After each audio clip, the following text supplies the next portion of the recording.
Homecoming weekend, a little different in 2020, but nevertheless, here we go, and there will be no turn on the game's opening kick. Hendon Hooker begins his 10th start as the quarterback for the Hokies, 7-2 his first 9 games, and his numbers over the past 6 quarters, Brian, have just off the charts. He's our hearty star to watch. Well, that was already a smart play by Wake Forest, kicking that out of the end zone and keeping it out of his hands, because he is a special running back. You got to be able to contain him because he can hurt you long and he can tough it with some short yardage. Hokies have had one of the most explosive offenses in the country so far this season. It's Hooker to the right, and a pretty nice job by the Wake Forest defense. Ryan Smenda stops Hooker for a loss of 2, for a gain of 2, excuse me. Well, Jasius also came up Taylor to make that play. I mean, the defensive back's going to have to be aggressive to contain the running game because Hooker can beat you with his legs. Hendon Hooker bringing back memories of Michael Vick last week when he ran for 164 yards. Gives it around the edge to Raheem Blackshear, and he will take it out to about the 33-34. It's going to be 3rd and short on the game's opening possession for Virginia Tech. Well, that's interesting. Blackshear playing in the slot, gets a jet sweep, goes around the corner, good blocking up front. But you got to give Wake Forest defense. You know, they're playing pretty stout in this first couple of plays. Hokies 38% of the season converting 3rd down. Who's going to make the early statement here? Will it be the Hokies on offense or the Deacon defense? Blackshear again has the first down across the 35. Brought down by Jaquez Williams. For the first down, let's take a look at our impact players, brought to you by your local Toyota dealer. Pretty impressive guys on both sides of the ball, Brian. Oh, my. Boogie Basham, how about this? 22 consecutive games with tackles for a loss. This guy's a beast, but he's even better against the run. And James Mitchell, watch out for him at tight end. He's the top receiver for Virginia Tech so far this year. Hooker looking for Tavion Robinson, but his first throw is incomplete. It's going to be so important for this defense of Wake Forest to contain Hooker. Force him to pass the ball down the field, because if he gets those legs moving, he could be really effective. And we've been wondering all week long what the defensive game plan would be against Virginia Tech's offense. Herbert, nice cutback. And he drags a tackler to the 45-yard line. Another 3rd down and 2 coming up after an 8-yard gain from Herbert, the transfer from Kansas, who has been just remarkable. 4 straight 100-yard games. He's averaging, Brian, 9.7 yards per carry. Special back. Great vision. And a timeout from the Virginia Tech sideline. So an early timeout taken by Justin Fuente on this 3rd down and 2 upcoming. We'll take the quick break. Opening possession of the game. Virginia Tech began with a football. 3rd and 2 when we come back. Dealer, Brian, what you got? Well, you look at this Virginia Tech defense, man. They continue to get better after last week. They're going to have to continue to keep the pressure on, force turnovers. If they do that, they'll put Hooker in great situations offensively. But Wake Forest defense, Ja'Cory Johns and Carlos Basham has to keep contained so Hooker can't get to the outside if they want to have a chance to beat this Virginia Tech team. Herbert lined up behind his roommate, Hendon Hooker. 3rd and a long 1 here for the Hokies. Virginia Tech averaging about 312 rushing yards per game so far this season. And Herbert runs into a crowd, and he's stuffed. There he is, Carlos Boogie Basham making a big play. The leader of this defense, the quiet leader, should I say. The coaches love him. They love his motor. And, boy, that's the first big play of the game right now, Evan. Question is this no gain or is this another TFL? Looks like no gain, but we'll see how it's scored. 4th and 1, and the punting team is out there. Oscar Bradburn, the Aussie punter, is going to boot it away. So the Hokies don't roll the dice on a short 4th down.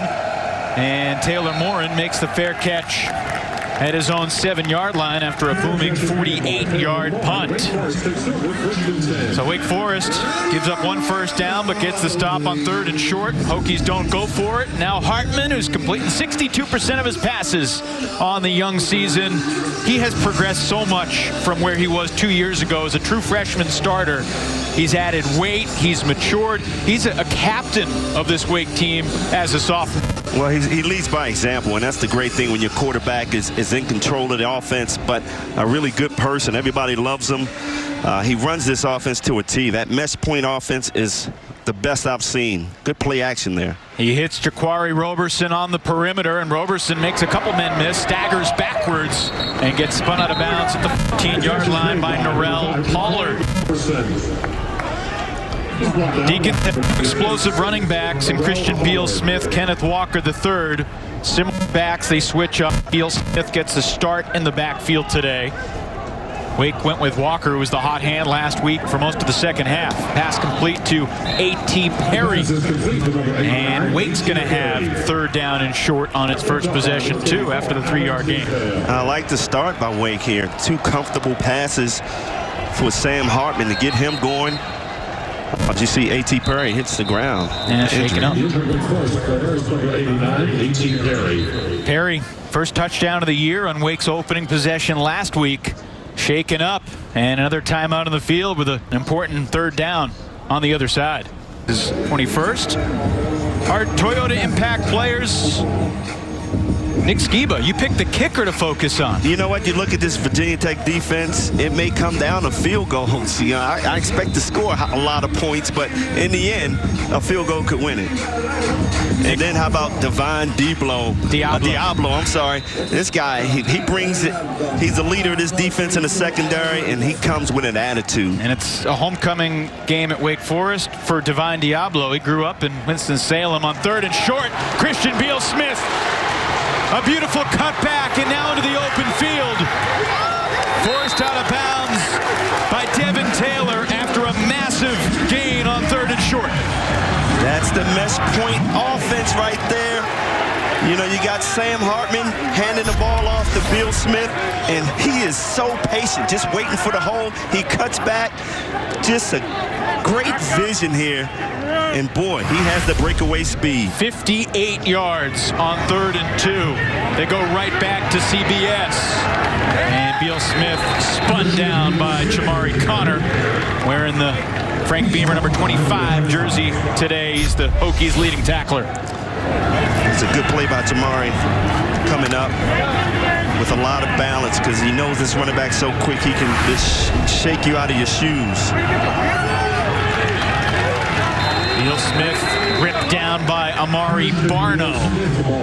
And 3rd down and about 6 coming up from the 21-yard line. Gotta love this fast-paced offense by Wake Forest, keeping the defense on their toes. Last week against Virginia, Wake had 8 scoring drives. 5 of them, the points came in less than 2 minutes off the clock. On 3rd down, Hartman completes it right near the marker. Jaquari Roberson will have the 1st down. Well, Warren, the offensive coordinator, talked about how good the slot guys are. And Roberson, along with Morin, they are very effective in this offense. 1st down, ball spotted at the 14. First carry for Kenneth Walker III. Divine Diablo makes the stop. There is a flag down. And we'll check the marker. Referee for today's game is Jeff Heiser. And Virginia Tech was offside. Wow. So it was a 4-yard run. They're going to want to accept this penalty and make it 1st and 5 rather than 2nd and 6. Offside. Defense number 9. 5-yard penalty. No 1st down. Justice Reed, the grad transfer from Youngstown State. You look at the 2 running backs of Wake Forest, and Beal-Smith and Kenneth Walker. They're so much alike. In the CPI Security red zone, the Demon Deacons. Sophomore quarterback Sam Hartman pulls it down to the 5, to the end zone. Touchdown, Wake Forest. A 9-yard burst, and the Deacons march yards on their opening possession to strike first. How about that? We talk about Hendon Hooker running with the ball. Sam Hartman showing his athleticism. He takes off and scores the first touchdown. His great blocking up front. Receivers covered. He just takes off. Smart decision by Sam Hartman. Nick Skiba to tack on the extra point. And it's 7-0, Demon Decons. The huge play was the 58-yard run by Christian Beal-Smith, but it's the quarterback, not Jamie Newman. Sam Hartman, he can run the ball too. His first rushing score of the season. Decons in front 7-6.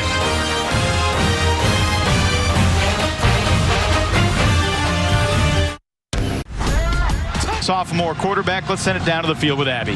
Well, I asked Sam Hartman this week, I said, Sam, what defines you? What motivates you as a player? And he said, it's actually all the tattoos and markings I have on my body, those things that I can physically look at when I'm down on myself, remind myself of all the obstacles that I've faced and overcome, starting with the scar that he has on his neck, which is from his surgery his sophomore year of high school. And then there's a compass that he has in honor of his mom as a way to always find home. His mom always gave him and his brother a compass to remind them of their roots. And then, of course, he has the date of his brother's, Dimitri's, death, which is no other person like him inspires Sam. Just so many cool things on his body that he looks at to remind himself of how to overcome obstacles, guys. Yeah, he's overcome a lot.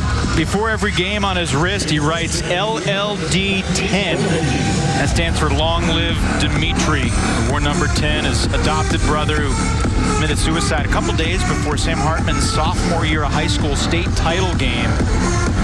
And, you know, he's had an interesting few years. Started as a true freshman. Jamie Newman surpassed him last year. Started 9 ball games as a freshman. Now back as a starter for the foreseeable future. And we'll see the Virginia Tech offense, who's also had a little bouncing back and forth at quarterback. Braxton Burmeister started the first 3 ball games, did not play last week, and Hendon Hooker has seized this job, it feels like, through the last 6 quarters at least. Yeah, he looked great in the second half of that North Carolina game, which kind of solidified him as the starter. Second possession for Virginia Tech. And Hooker completes his first pass of the day to Herbert. A nice cut back across the 40. The transfer from Kansas gallops into Decons territory before Jaquez Williams makes the stop. A 35-yard pass and run, and a late flag after the play was over, thrown by the umpire. Yeah, this is a well-designed screen here. And when you get it to your great athlete, he's just going to make things happen. And Herbert cutting back. Great blocking up front by the... After the play, personal foul, unnecessary roughness, defense, number 29, 15-yard penalty, and we run. First down. Well, that's what you didn't want if you're Wake Forest, just adding on to that play. But what a great design screen for Herbert. Dave Clawson's reaction says how he feels about it. Well, he knows he can't afford to make those mistakes against an impressive offense like Virginia Tech. Wake Forest last week, 12 penalties, most in the Dave Clawson era. They have fewer penalties than that in their first 3 ball games. Fake the give to Herbert, throw it to the outside for Robinson. Tavion Robinson lunges toward the 15. He's out of bounds. Pushed there by Jasir Taylor at the 17-yard line after an 8-yard pickup. Well, these DBs got to almost play man-to-man because you got to watch Hendon Hooker, his legs. So we'll see more man-to-man out on the corners. Herbert brought down to the backfield by Jaquez Williams. Jaquez has been very active early in the game for the Decons. Loss of 2 on that play. Well, this is just an aggressive style defense that Wake Forest throwing at Virginia Tech early in this ball game. Chase Monroe, the redshirt junior linebacker, lunging for Herbert's leg as well. Jaquez Williams moved in the starting lineup last year when Justin Sternad got hurt in game number 8. Finished the season with 73 tackles. 2019. On 3rd down, pressure coming. Hooker taken down to the backfield. There's the sack to get back through Miami. A 6-yard loss back to the 25-yard line, and Chase Monroe got the sack this time. Chase Monroe just kept coming, shedding the blockers. And you got to give Wake Forest a lot of credit. I mean, they're being aggressive early, sending Monroe up the middle, and he just stays with the play. Excellent. 42-yard attempt for Brian Johnson. It fades, and it is no good. How about that? Last weekend, Brian Delaney from Virginia had a 17 consecutive made field goal streak snapped here at Truist Field. Johnson had made 17 in a row until the 55-yarder that he missed last week, and now he's missed 2 straight. Got to give Wake Forest defense a lot of credit there for that stand. Oscar Bradburn, nice job. But it just hooked on him.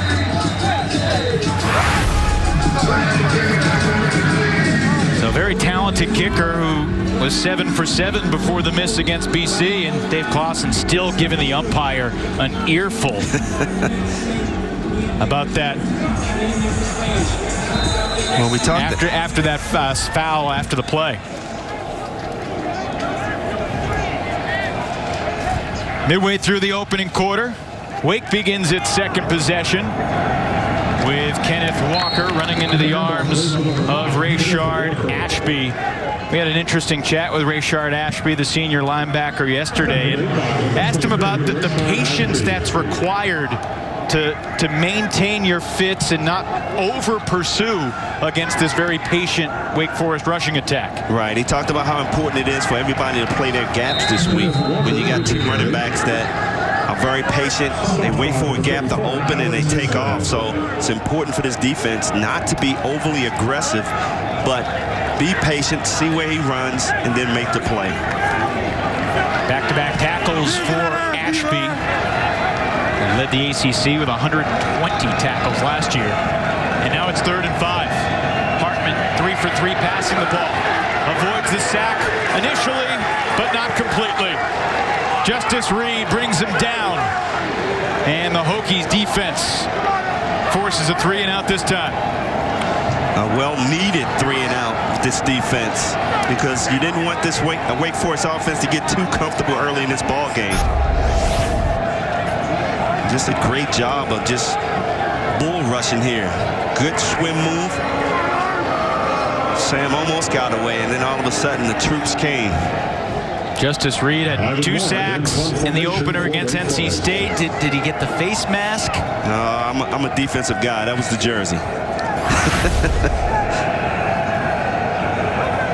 Ivan Mora had his best game as a Deacon punter last week, averaging 47 yards per kick.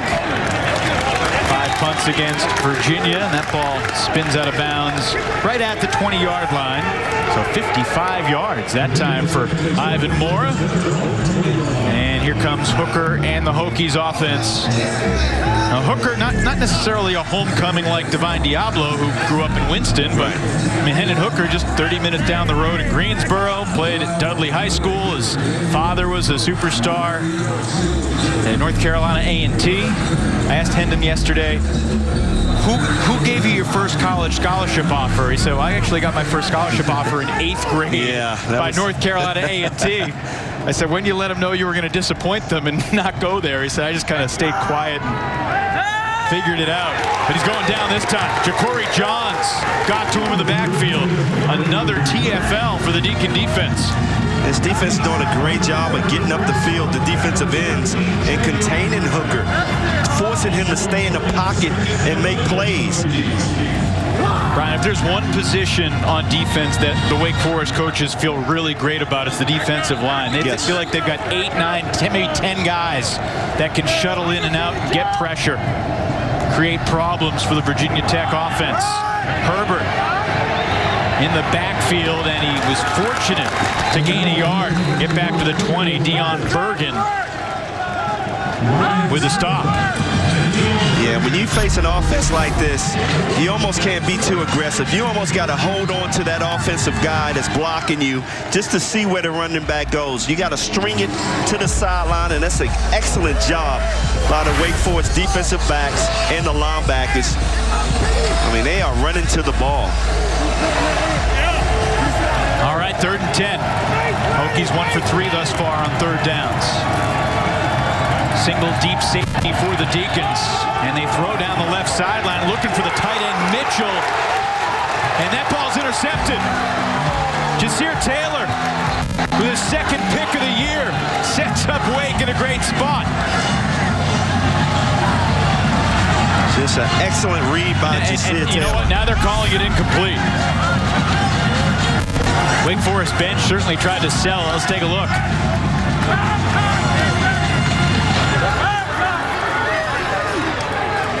Looked like maybe he was bobbling it as he hit the ground. Nick Andersen, the walk-on freshman who's gotten a hype the past week. I don't know. It looks like his hand was still under the ball. Yeah.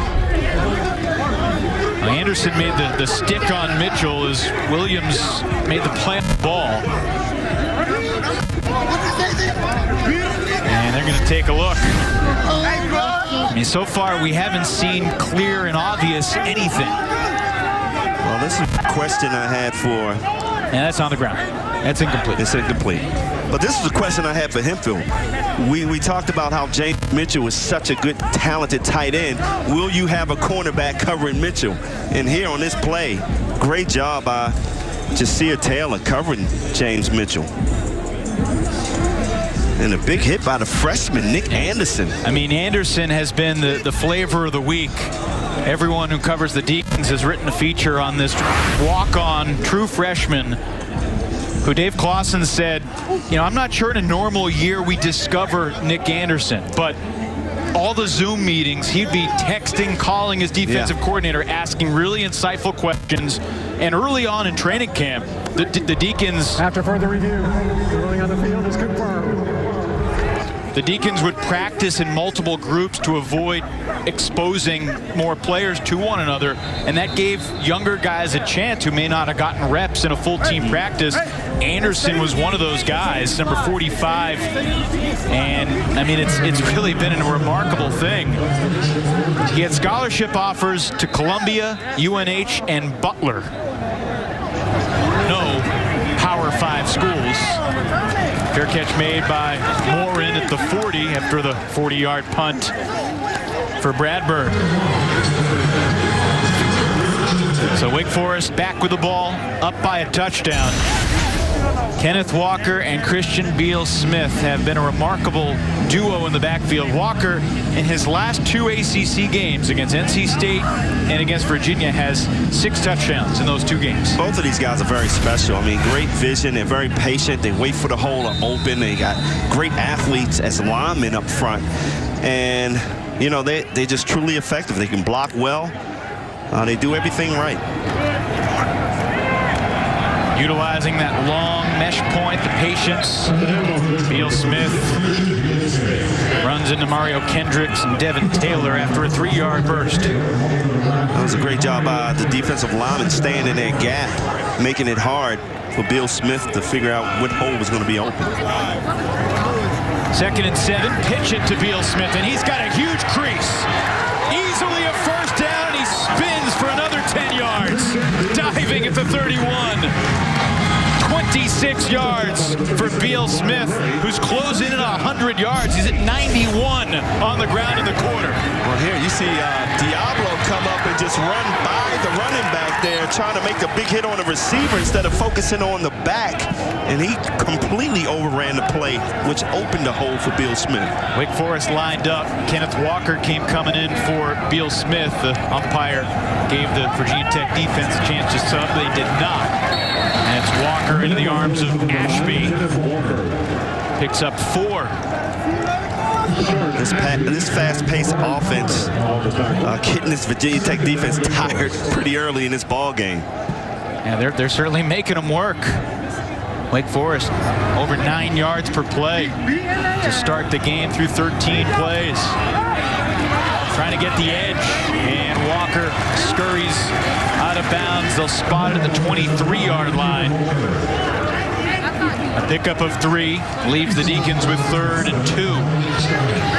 Javonte Nash, the right tackle, did a great job of blocking there. Wake Forest offensive line has a bunch of new faces on it from a year ago, but I thought Dave Clawson said something interesting. He said, you know, the experienced guys like Phil Haynes and Justin Haran and Jake Benzinger, they graduate, but the culture stays. And these beef boys have built up a reputation, standing their ground in the ACC. On 3rd and short, the pass is incomplete, intended for Donovan Green. Dave Clawson pleading his case for a flag. It's 4th and 2 from the 23-yard line, and he's got a decision to make after he's done arguing his case to the official. Well, Amani Chapman was a little aggressive here as a defensive back. A little hope that got away with it, but I think that was an uncatchable ball anyway. You know, if that ball was on target, that flag might come out. So here's Skiba from 41. First team All-ACC as a kicker in 2019. And that one is through. My impact player right there. He gets it done. He's 10 for 12 from 40 and beyond in his career. Has not attempted anything from 50 plus, although he said he feels comfortable 55 and in. Well, if he stays healthy, he should take the scoring record for kickers. Yeah, he's got a chance. He's closing on Sam Swank, who was the kicker here during the ACC championship run of 2006. Speaking of ACC championships, Brian, 50 years ago today, Wake Forest hosted North Carolina, October 24th, 1970. The Decons scored 2 late touchdowns to win the game 14-13. And that was Wake Forest's first ACC football championship. They didn't win it that day, but that win over North Carolina, Targets came in 2nd that year. So 50 years ago, there was supposed to be a huge celebration this weekend for homecoming. Obviously, things in 2020 don't allow those types of happiness. Well, I was 3 years old. I might have saw that game. Not. Our statistician, Freddie Kiger, was at the To game. himself. Yes, he was. I'm not going to tell you age. Freddie's the mayor here in Winston-Salem. All right, so Virginia Tech, I mean, got to be a little bit stunned right now. Wake Forest has scored a couple strong drives in the opening quarter. The defense for the Deeks have held Herbert to just 8 yards on his first 4 carries. He did have the one screen pass that went for 35. And not given the dangerous returners an opportunity to make something happen.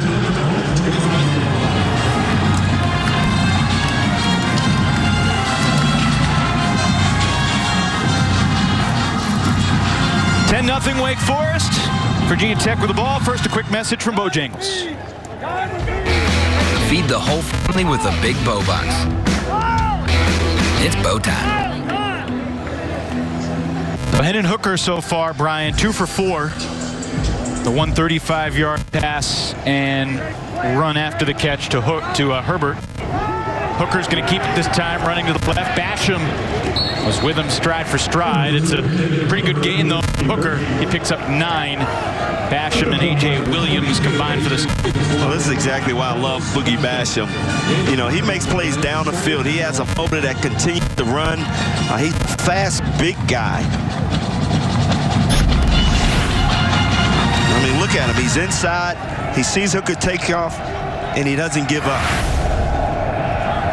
2nd and short. Herbert hitting the backfield. Gets the first down, though. Nick Andersen ushered him out, but he will move the chains. That freshman Nick Andersen, I like what I see out of that young man. Opportunity to get Herbert in the backfield, though. Well, that was a great step. We talk about how strong he is as a running back. I mean, you can't go in there without getting his legs. And Herbert, after 4 games, he's on pace for about 1,800 yards. That would be a school record if he could get it. Juggles the pitch. Nice cutback to beat Basham out to the 41-yard line. He'll pick up 5 that time. Again, Andersen right near the ball. Look at this. Most rushing yards in the ACC through 4 games over the last decade. Connor, Herbert, Cook, and a guy named Jackson. Pretty good company right there. Herbert gets a breather on the sidelines. And Hooker down the sideline. There's a flag coming on Jasir Taylor. The ball was caught. I think it was ruled out of bounds. There is a flag on the play. But it will be defensive pass interference. Pass interference. Defense. Number 6. 15-yard penalty. Automatic first down. Yeah, good man-to-man coverage, but too much hands on Jasir there. I mean, he was running right with him. I don't think he needed to use his hands, but it's a physical game. And he was out of bounds. Good athleticism by Robinson to bring that ball in. Good concentration by Robinson.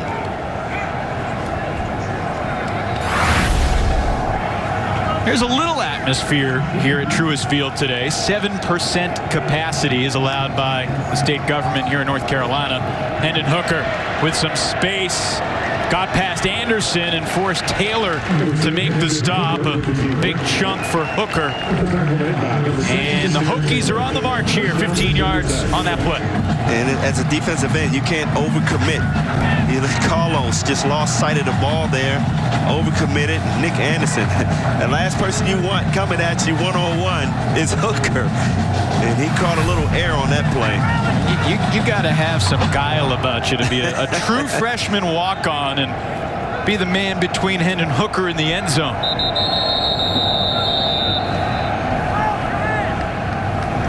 Whistle. And that's the end of the first quarter. Virginia Tech 0. So it's 10-0 Deacons, but Virginia Tech on the move. Hokies making the short trip to Winston-Salem. They got the ball first, but the Decons got on the board first. 10-zip at the end of one. Out here on the field, they locked arms and we had a moment of silence to recognize the solidarity shown across the league. And I had a conversation with Coach Clausen about this earlier this week, and I said, how have you guys had those conversations in the locker room? And he said, there's a lot of silver linings of the pandemic, and unity in our locker room is certainly one of them. It's brought the guys together. There's a sense of normalcy with the game of football, and these guys have grown closer together, using the game as an escape and the team as an opportunity to come together. You got to, Abby. I mean, football is the one relatively normal thing about life these days, especially for a college student. Back-to-back runs for Raheem Blackshear. Picked up 7 combined, so it's 3rd down and 3 from the 23. Herbert back in the game for Virginia Tech.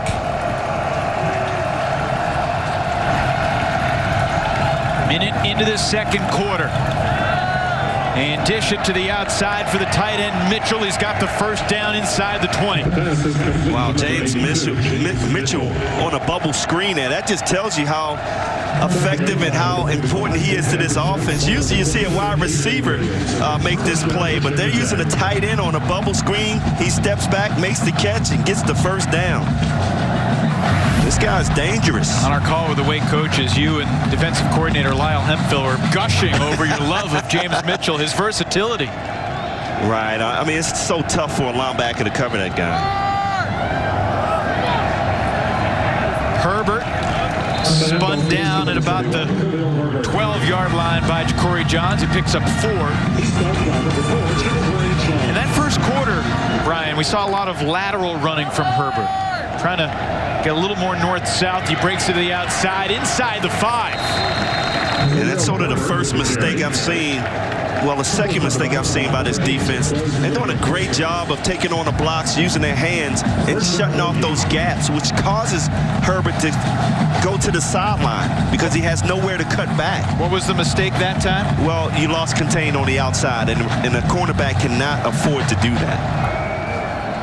So Herbert picks up 6 more, and it's 1st and goal from the 4-yard line. The give to Blackshear, and he's going to lose a bunch. Rondell Bothroyd making making a big impact in his return to the lineup for the Deeks.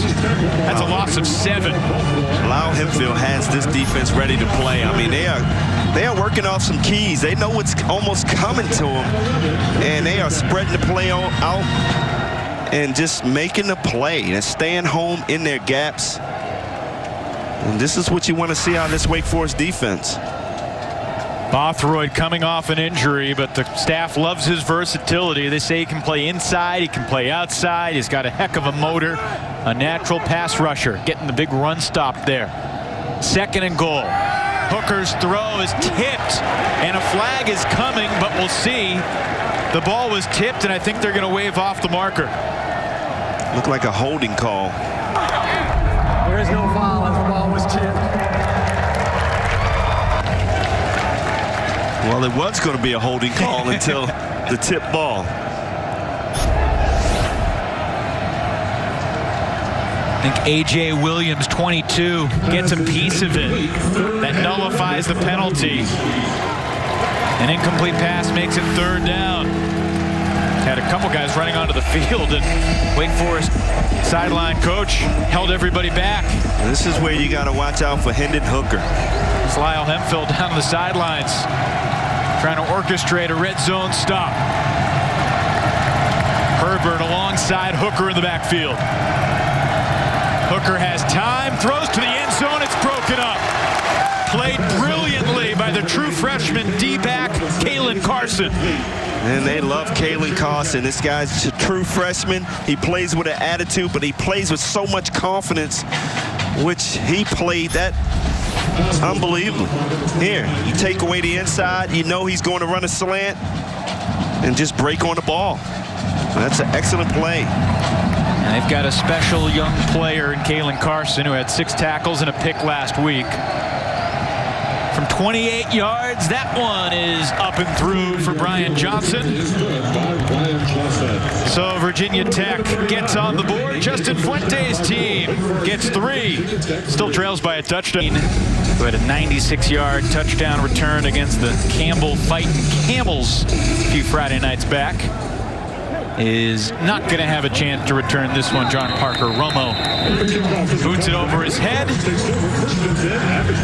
11:39 to play in the 2nd quarter, and Wake Forest on the ground. They just present a different look than any other team in the league.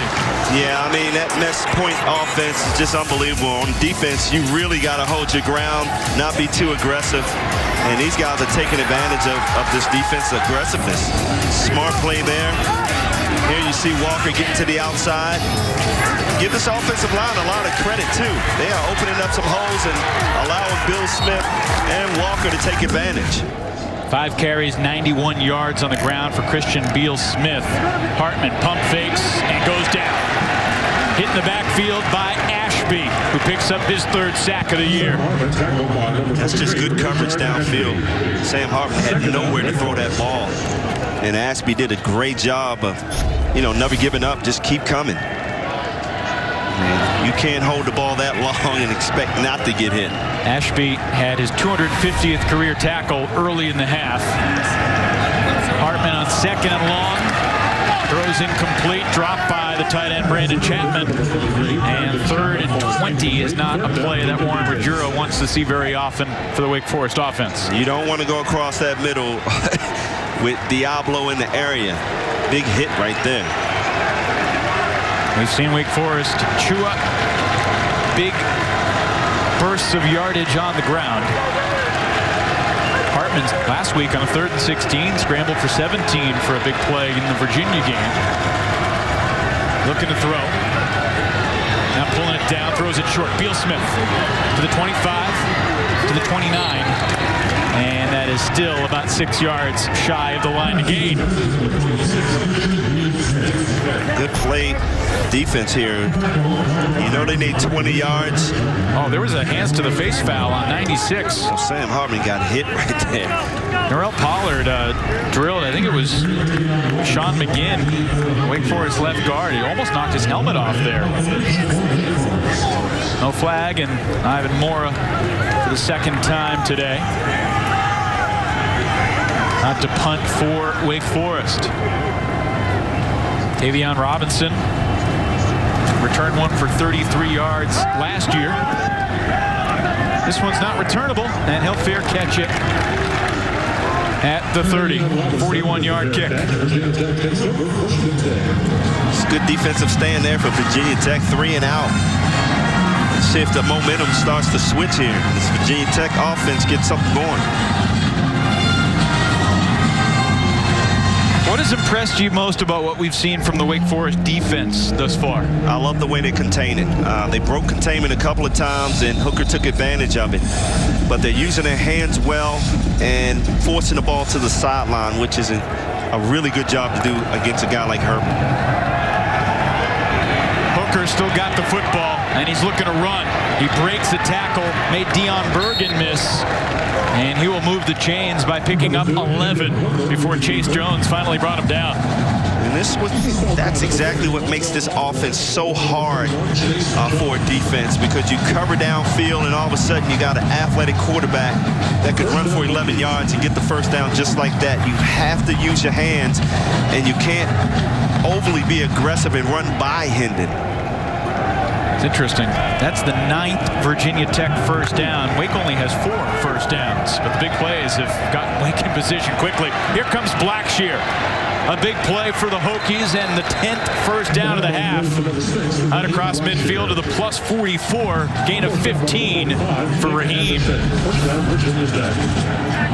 This is just Blackshear being a great athlete here. Nick Andersen keeping his ground, staying balanced, making a play. All of a sudden, you see the momentum starting to switch. 3 and out. And this offense back on the field for Virginia Tech, making it happen. By the way, that's 5 solo tackles for Nick Andersen so far.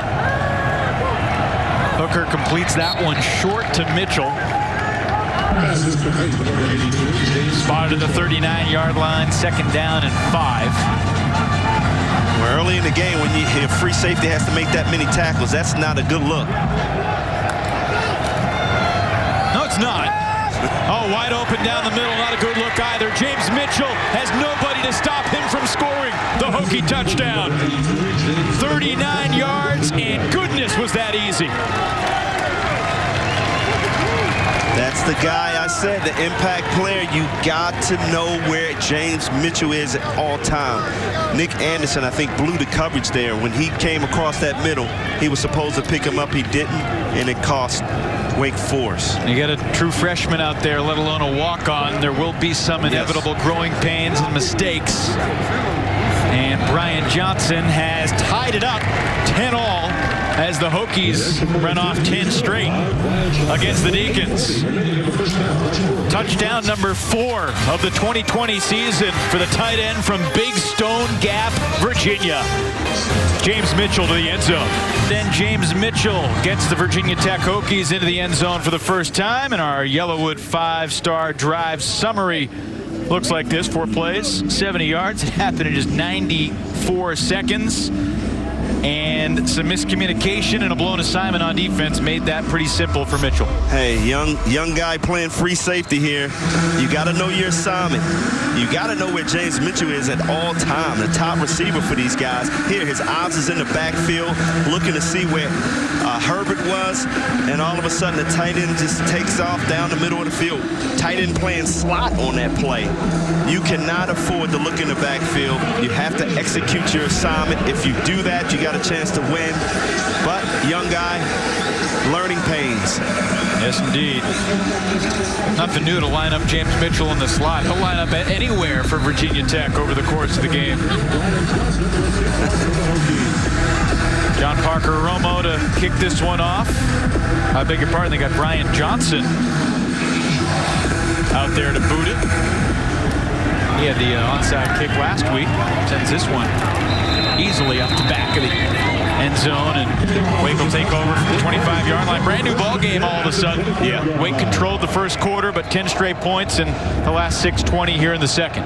It's going to be important for this offense to get something going. If it's another 3 and out, the Wake Forest defense is starting to get tired. And that's exactly what this Virginia Tech offense wants to see, because we haven't seen Herbert break for a long one yet. But as this defense gets tired, they're going to start handing the ball off to him and watching him work. Sam Hartman so far, as you saw, 4 of 6 passing. Also had the 9-yard touchdown run. And he's looking to scamper ahead. He'll get to about the 29-yard line. I asked Dave Clawson in our conversation, how much is too much running for Sam Hartman? He said, well, obviously there's going to be times we need him to make plays with his feet. That's what our offense is about. Right, but you don't want him to run that much because he's too important to this offense. You cannot afford to lose Sam Hartman as quarterback. Hartman pulls it back, then pulls it down, and down he goes.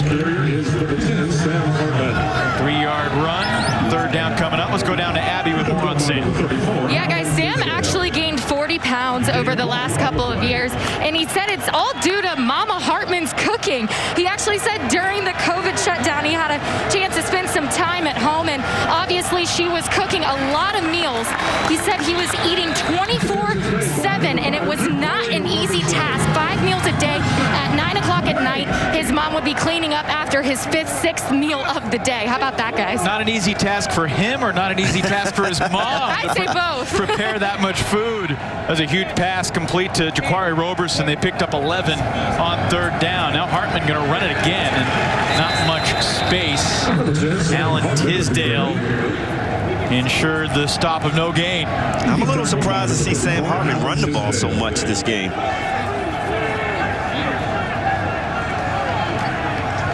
I don't think, Evan, that was in the game plan, seeing him run the ball. Officially 6 carries for Sam. Out to Walker. And he gets upended. Pass is complete to number 9, Kenneth Walker. Now spotted the 47.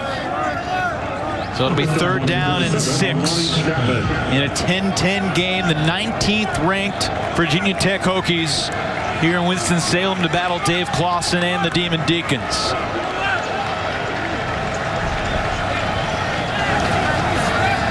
From their own 47, they got to get to the other 47 and very close to it. Where will they spot the football? They're going to put it a yard short. Nolan Gruel, I thought he was closer to the marker than that. Yeah, you got to know where the 1st down marker is, and he came up a little short there. Well, Lake Forest 3 of 7 on 4th down this year. And no sign of Ivan Moore, the punter. Let's take a look again where this ball was spotted. I mean, it's a correct call. I don't know. I don't know. Well, his feet went out there. I mean, that's the correct call.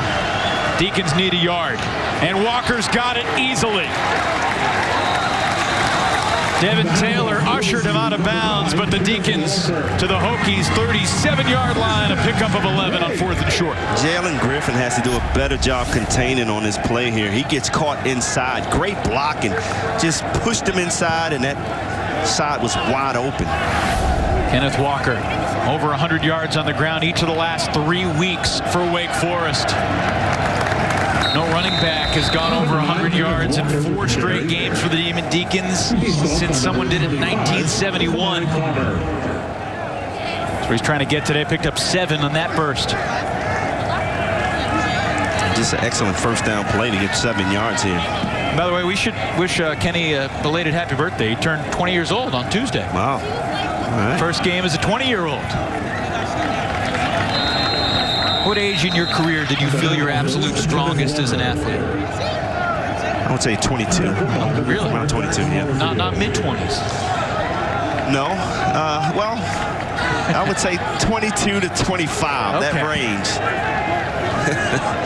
You did all right for yourself. I sure did. Major League Baseball, National Football League. I'm sure you were recruited in the NBA, too.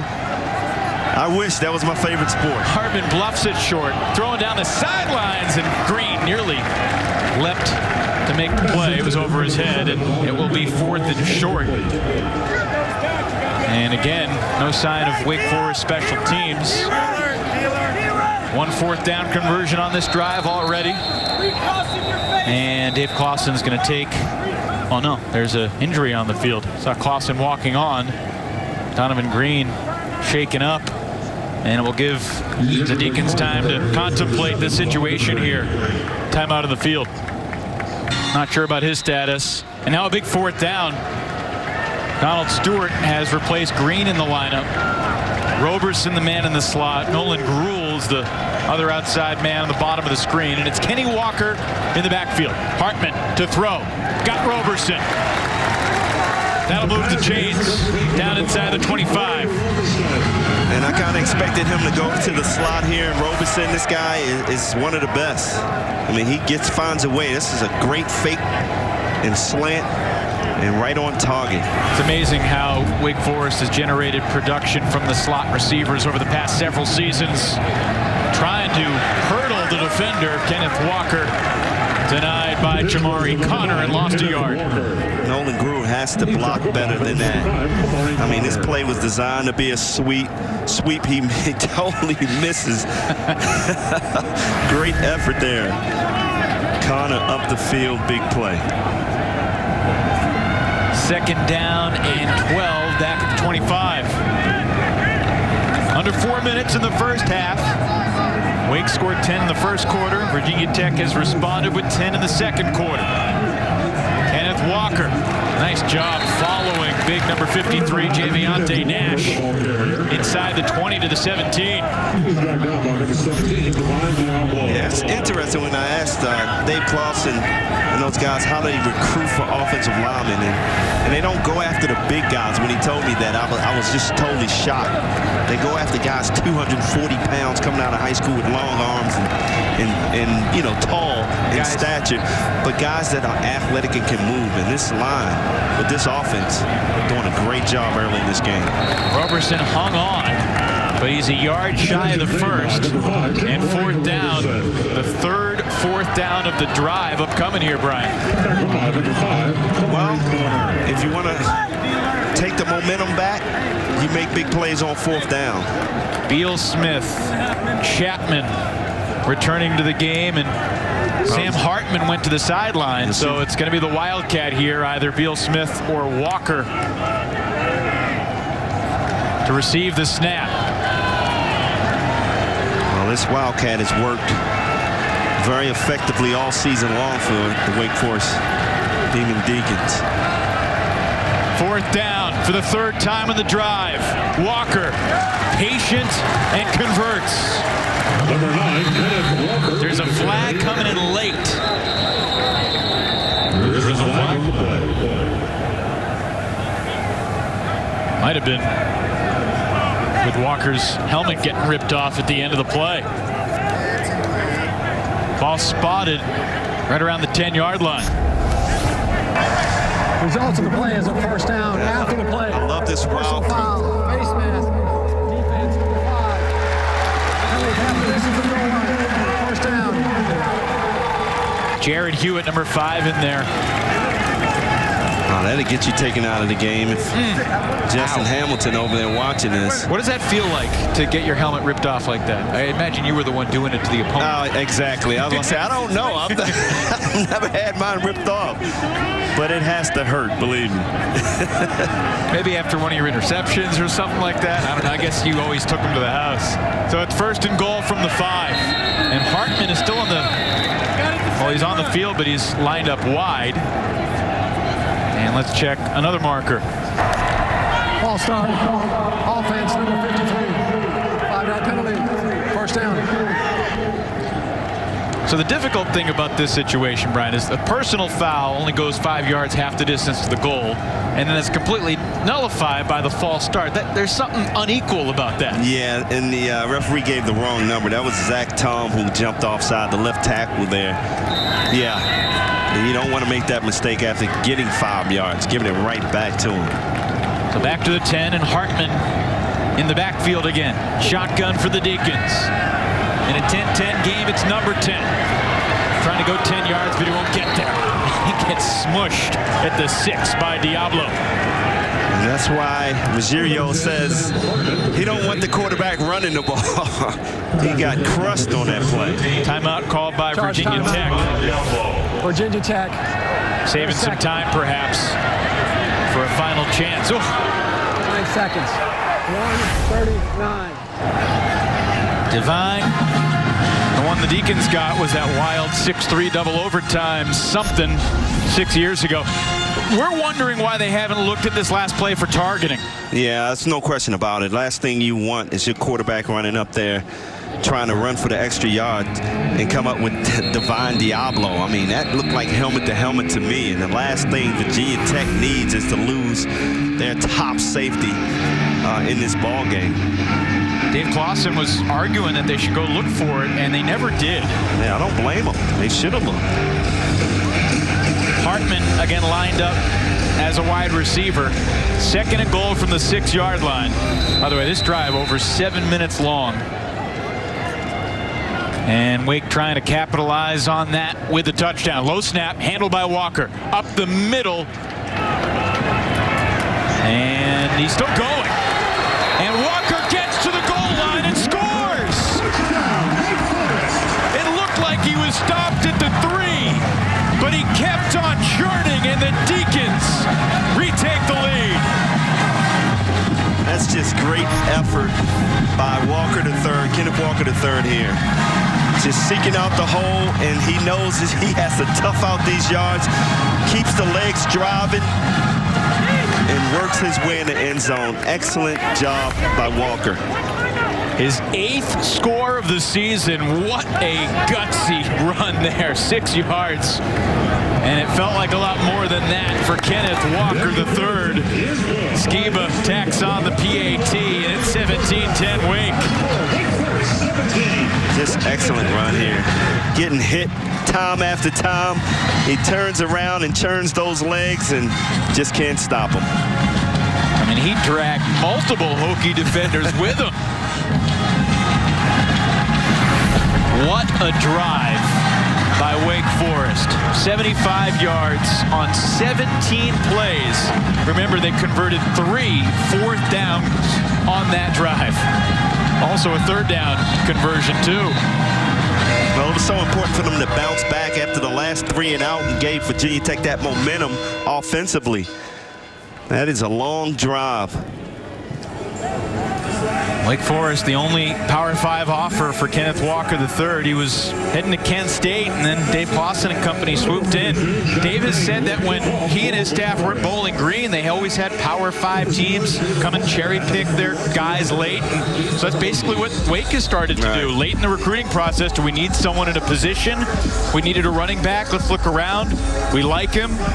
And Kenneth Walker's become a pretty special player. Yeah, and you got to get that special player to come here at Wake Forest. You know, a little different than a lot of schools as far as grade point average, having the education that you need to qualify to be here. Short kick, first returnable kickoff of the day, and Khalil Herbert will squirm his way out to the 30.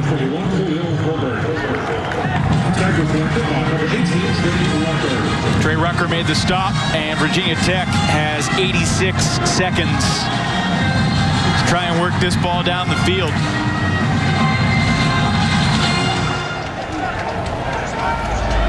Hokies will only have 1 timeout. They used a couple earlier in the half. Now this may be interesting. 1:26 left before half to see Hendon Hooker whether he's going to throw the ball down the field.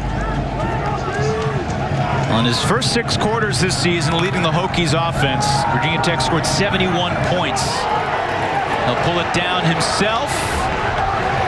He's got another first down for Virginia Tech. That's their 12th first down of the half on the 14-yard pickup. And all of a sudden, you see this defense starting to cheat a little bit here. Boogie Basham breaks in on the blitz. You got to keep containing. That's Fox right there. He got caught inside. And that's what you don't want to do. Let Hendon Hooker off the hook. That ball complete into Wake Forest territory. First catch of the day for Trey Turner.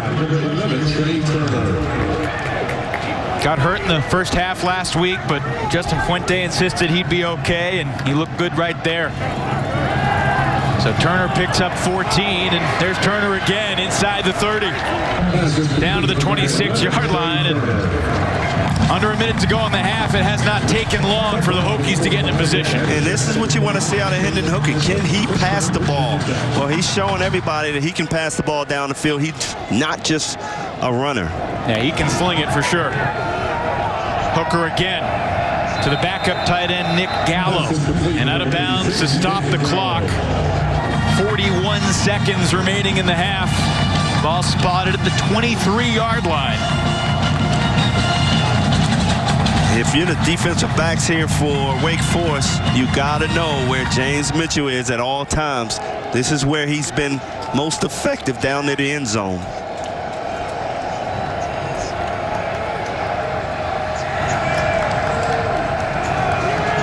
Mitchell at the tight end position here. 2nd and 7. And a quarterback draw. Ryan Smenda Jr. pulls down Hooker about a half yard shy of the line to gain. Clock continues to tick here. Virginia Tech with 1 timeout remaining. They want to save it. So it's 3rd and very short. Herbert has the first down, and that will stop the clock. And Virginia Tech's going to try and get lined up quickly and presumably spike it. So Hooker clocks it with 14 seconds left, and that gives them the ability to use the whole field here because they maintain that 1 timeout. Yeah, I was a little surprised with that run there, but, you know, you get that first down, stops the clock in college.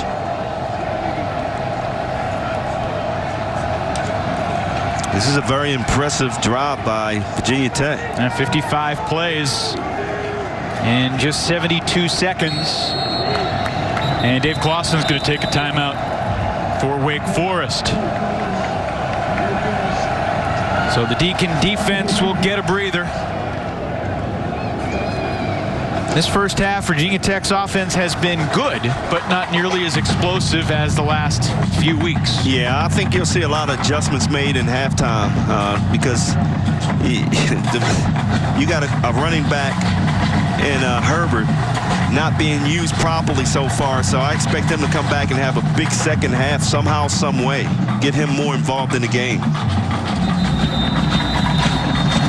Well, it is homecoming weekend here in Winston-Salem. Homecoming certainly has a different feel in 2020. 7% attendance, but with some COVID cases rising on campus, the university went to code orange, and that basically prohibited any students from coming to the game. They had sold out the 750 student tickets, and those went back into general population yesterday. So we certainly appreciate the additional viewership we get from the Wake Forest students that want to follow their classmates on the field. And this game is a sellout officially, 2,200 in a stadium that seats 31,000. Looking at Mitchell at the end zone. Defender was hanging on. That pass is incomplete. And a lot of physical contact there between Mitchell and Taylor. Well, you almost have to be physical with Mitchell. I mean, he's a big tight end with a lot of speed. And here, Jasir just does a great job staying with him. Hey, if both guys are pushing, you let it go. Good catch, but out of bounds for Mitchell.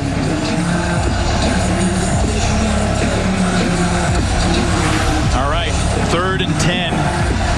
Hokies do have the timeout.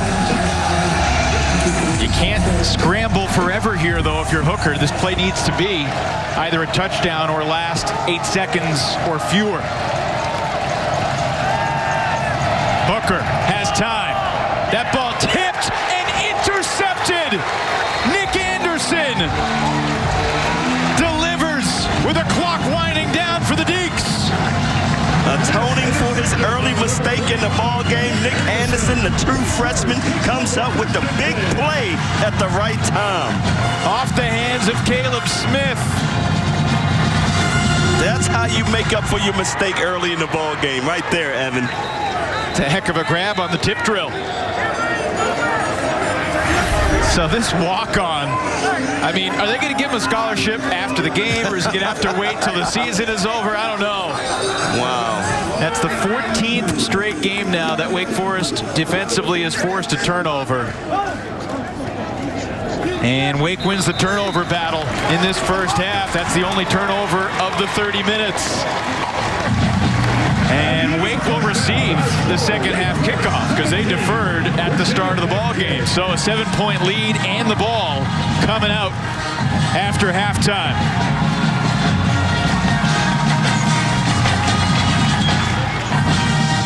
Justin Fuentes Hokies 3-1, ranked number 19th in the country. But a tough test on the road today. Wake did lead Virginia Tech at half in Blacksburg last year. Hokies won the second half and the game, so lots of time remaining. But 91 yards on the ground for Beal-Smith. Kenneth Walker 46 yards and a touchdown. Sam Hartman 9 of 12, and he had the 9-yard touchdown run. And seemed to get the wind knocked out of him earlier. Good to see him back on the field for the Deeks. And John Parker Romo, who's had a touchback on just over 50% of his kickoffs this year. And this one's going to be returnable. Donovan Green from the 2. Up the middle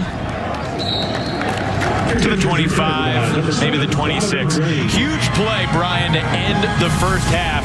Our defensive stop brought to you by Whole Foods Market. Hokies on the move, but could not complete the drive. No, great job by the true freshman, Nick Andersen, who made an earlier mistake in blowing the coverage and letting James Mitchell score the touchdown. He comes back and makes a huge play just before the half, giving Wake Forest the momentum coming into the second half. And that was the only turnover of the first 30 minutes. Hokies went 1 for 3 in the red zone in that half. Only came out of the 3 red zone trips with 3 total points. Looked like a bit of a busted play there, but Hartman able to turn it into nearly a 5-yard gain. Well, you never know if it's a busted play with this mesh offense. He just failed to hand it off, and he saw a little hole, and that's a pretty good first down gain, 5 yards. And Sam Hartman, 21 years old. Feels like he's been in the program for a long time, but he could potentially have 3 more years left of being the quarterback. This year doesn't count. Kenneth Walker III, strong gain brought down by Chamari Connor, but out to the 40, he picks up 10 and moves the chains. Wow, I just love both of these running backs. I mean, they just weave and bob. They just follow their blockers. They just pick the holes. Look at it, he cuts left, cuts right, and just continues to chuck his feet. Unbelievable running attack by Wake Forest. Hartman flushed from the pocket, evaded one man but not another, and he got crunched by Jared Hewitt. Wow, big Jared Hewitt came down hard on Sam Hartman, and this is exactly why they don't want Sam Hartman running with the ball. You get hit in the helmet from behind like that, that's going to, hopefully he'll be okay, but he could receive a concussion right here. Watch this play. He runs to his right, he gets stopped, and helmet to helmet from behind. This is the...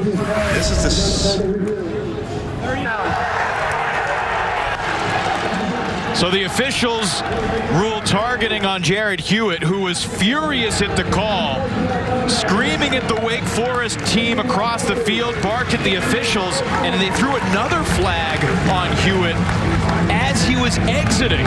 So instead of a 5-yard loss in the sack, 30 yards, 2 personal foul penalties, Hewitt ejected, and Wake Forest with a backup quarterback, Michael Kern, in the game. He'll give it to Kenneth Walker III, who makes one man miss. And man, is he good at turning yards out of nothing. Yes, he is. He is great, man. I mean, when you got a good offensive line like they do, I mean, you just follow your blocking and make plays, and that's exactly what both of these running backs are doing. So Kern, who's looked pretty good during limited action, sophomore, redshirt freshman, I should say, from Orlando, only gets 1 play because Hartman returns. So Jared Hewitt ejected, and there's a new rule this year saying if you're ejected for targeting, you can stay on the sideline, but he was escorted to the locker room after his tantrum following the ruling. That was just passion, Evan. This kid wants to be in the game. Tell that to my 2-year-old. Passion, tantrum, one and the same. Yeah, that's the first time I've seen a player get ejected from targeting and have that type of reaction. Yeah, kind of surprising to see him do that. On 3rd down, Hartman scrambling and hits the man downfield, but he couldn't hang on. Nolan Gruel had it, but that's going to be incomplete. Wow, great job by Sam Hartman extending the play, getting out of the pocket, and throws a bullet to Gruel, a ball that he should catch right here. Absolutely. Dorian Strong, the true freshman defender, who's been a great revelation for the Hokies defensively this year, helped to break it up. So here comes Skiba. This would be a season long. Career long is 49, but a season long is 44, and this is a 46-yarder to stretch the lead to 10. And that field goal operation, which struggled early in the season, has found synchronicity. That's my guy, my impact player, Skiba. Then I don't care about style points. We can win 6-3 or 50-49. Either way is fine with me. And taking a knee, Jalen Holston. There's another penalty on that play. And that had to be on Virginia Tech. They are making mistake after mistake. Penalties really hurting Virginia Tech to start this second half. Jeff Heiser will let us know about the call.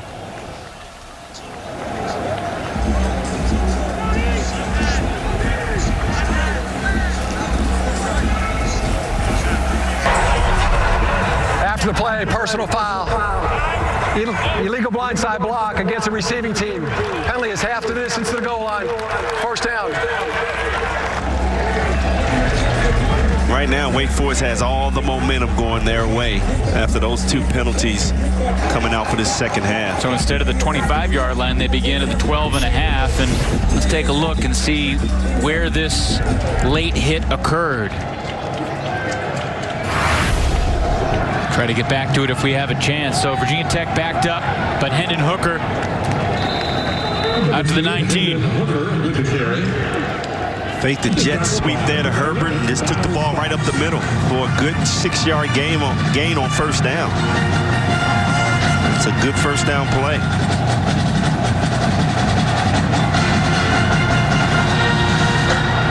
Feels like we've had more than 3 minutes go by in this third quarter, doesn't it? It's only been 3 minutes, but a lot has happened. Wake Forest with 3 points on Skiba's second field goal of the day. Khalil Herbert has gone over 100 each of his 4 games. He's at 56 before that run. Suleiman Kamara involved in that stop, and he's had an interesting story. Let's go down to Abby for more on Suleiman. Yeah, guys, the country of Sierra Leone was swept by a civil war that lasted from 91 to 2002. And a guy that escaped that civil war is exactly who you just said, Evan, Suleiman Kamara. At just 3 years old, he came over to the United States. He was separated from his family, though, for 2 years. And I asked him how important the meaning of family is to him after that experience. And he said, I will never forget waking up and having us all back together, united in the United States. And he says, this football team is just like my family. If I consider you family, you are blood. You are my brother. Guys, it's really cool. Sure is. That is a cool story. He was also recruited, by the way, by Virginia and Virginia Tech. Ended up here at Wake Forest. And now 24 years old. Today's his 42nd game. He's been durable for the Deacs. Short completion to Herbert for 4 yards. Low snap on second down, and Hooker tries to take off.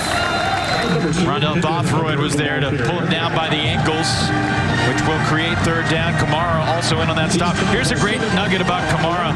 His high school coach at Hermitage High School in the Richmond area was a guy named Patrick Kane, who coached at Hermitage for 17 years. And in that decade and a half, nearly 2 decades, Kamara, the only freshman ever that started for the varsity. Wow. This is an important drive for Virginia Tech. An important play right here. Hokies 3 of 8 on third down today. Under 10 minutes now in the quarter, and Justin Fuente takes a timeout. First charge timeout. Virginia Tech. We'll take the break too. And it looked like Sam Hartman might be down for the count, but targeting was called instead of a 5-yard sack. Became not one 15-yard penalty, but 2 15-yard penalties. Wake basically gets a field goal out of that drive to extend the lead to 10. And now the Hokies with another personal foul penalty on the kickoff, get 1 first down, try to keep this drive alive. Still plenty of time here, Brian, but it feels like an important play.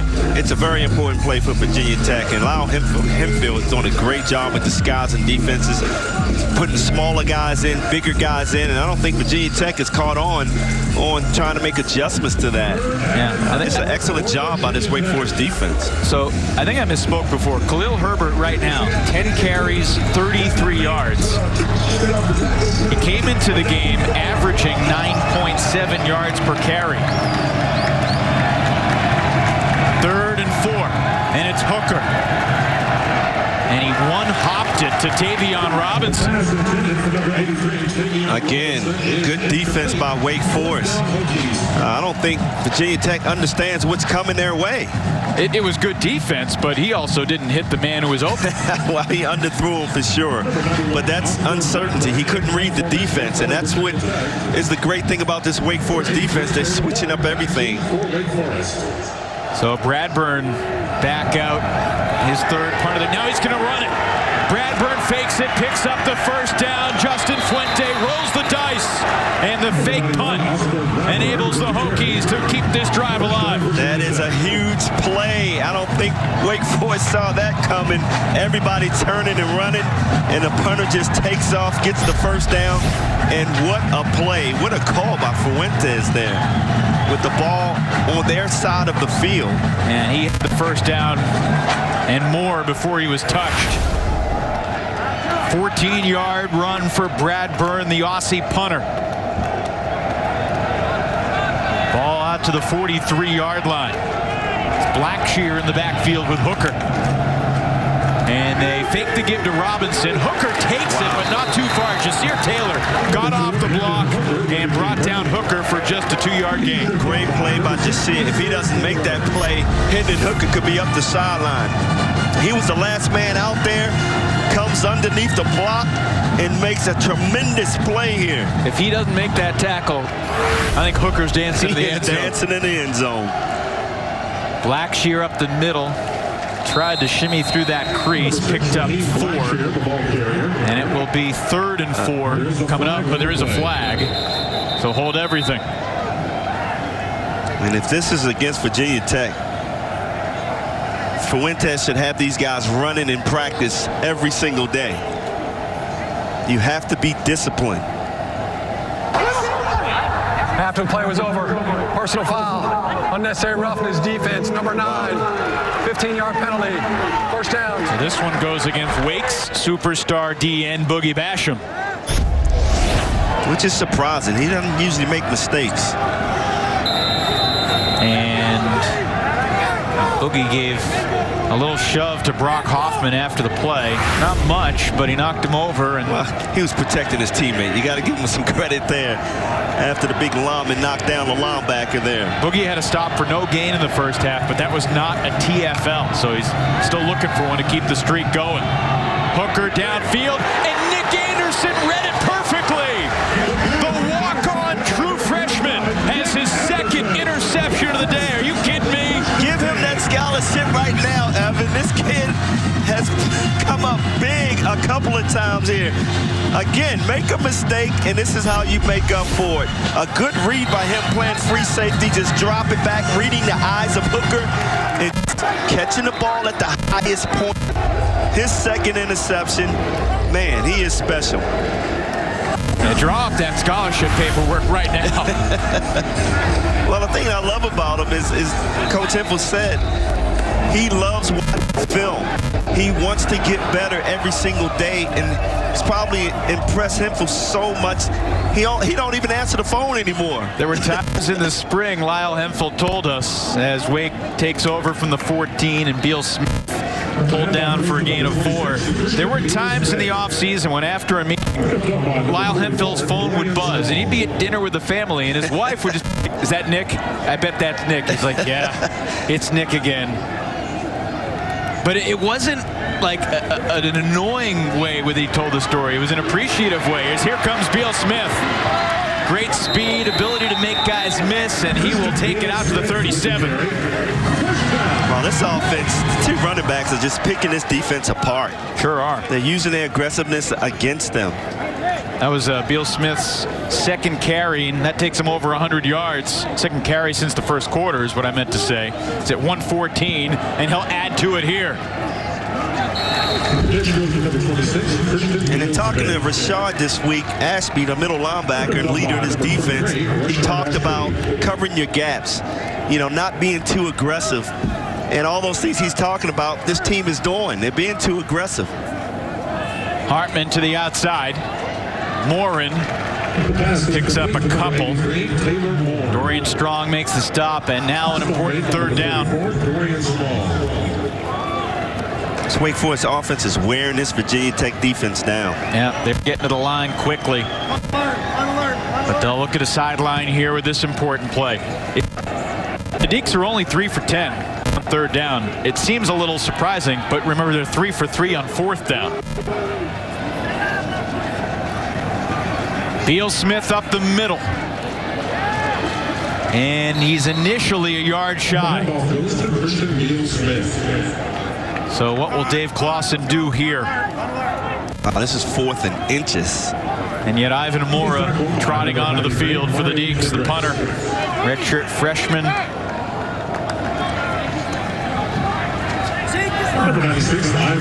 You think there's any chance that Wake will roll the dice with a fake punt right after? Fuentes is waiting for that right now.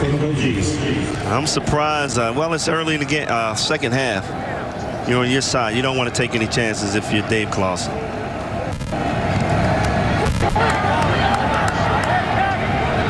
That's a great punt and a fair catch. Well, he didn't call for it, or he did, and there's a flag coming out late. If he had fair caught that cleanly, Hokies would have had it inside their 5. And a costly penalty is going to change the complexion here drastically. Personal foul, kick catch interference, kicking team number 10, 15-yard penalty, down. Kenneth Dix III called for the penalty. Yeah, you cannot make that mistake once Tavion put that hand up. And like you said, if he makes that catch, the ball's at the 2-3 yard line. You know, as a return guy, Tavion cannot go behind the 10-yard line and try to make a catch. All the officials are together around the 5-yard line. Is it possible he didn't catch it cleanly and the ball was being bobbled and he got hit? I wonder if that's what they're contemplating here. Well, they haven't walked off the penalty yet, so it could be. Jeff Heiser trotting over to the Hokie sideline.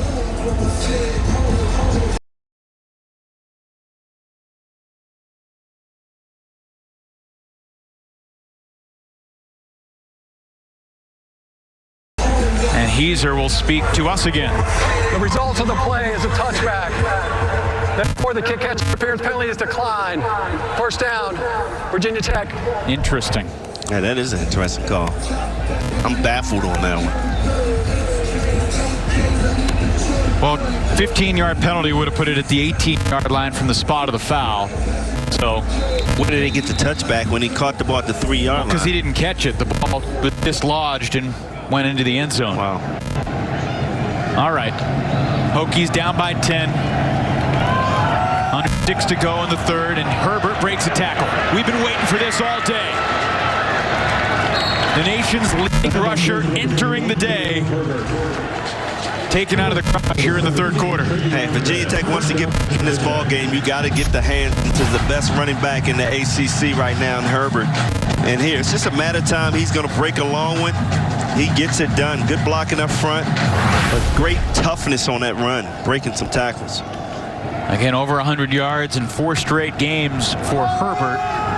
And another crease up the middle, and there's, I believe that was Basham.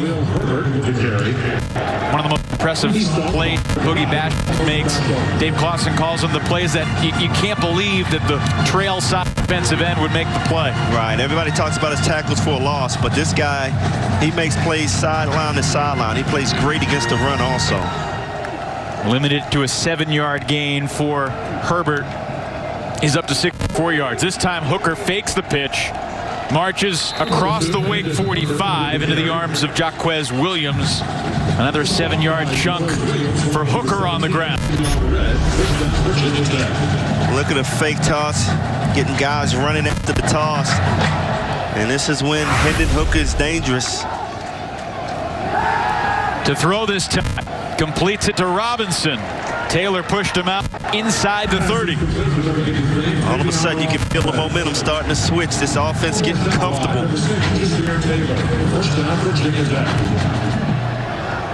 Both teams substituting. Robinson in motion. And they fake it, and we have a timeout before the snap. There is no foul.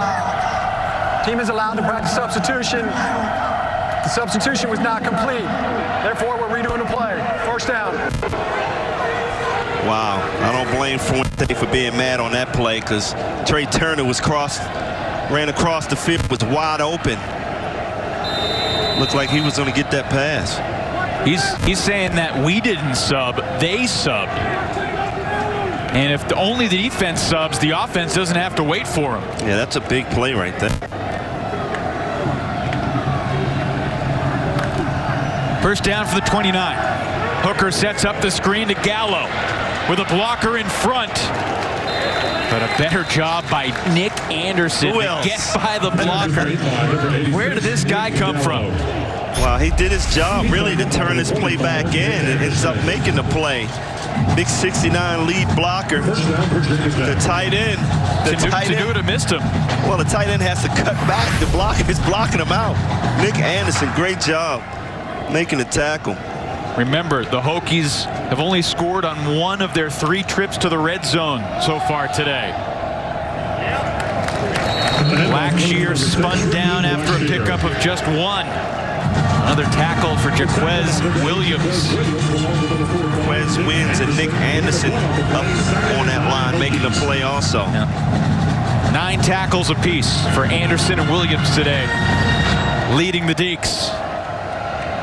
2nd and 9, the Hokies trailing by 10. 3 minutes remaining in the 3rd. This really feels like a turning point potentially for both these teams' seasons. And in the backfield, Travion Red. That's a huge loss. 7 yards lost on the play.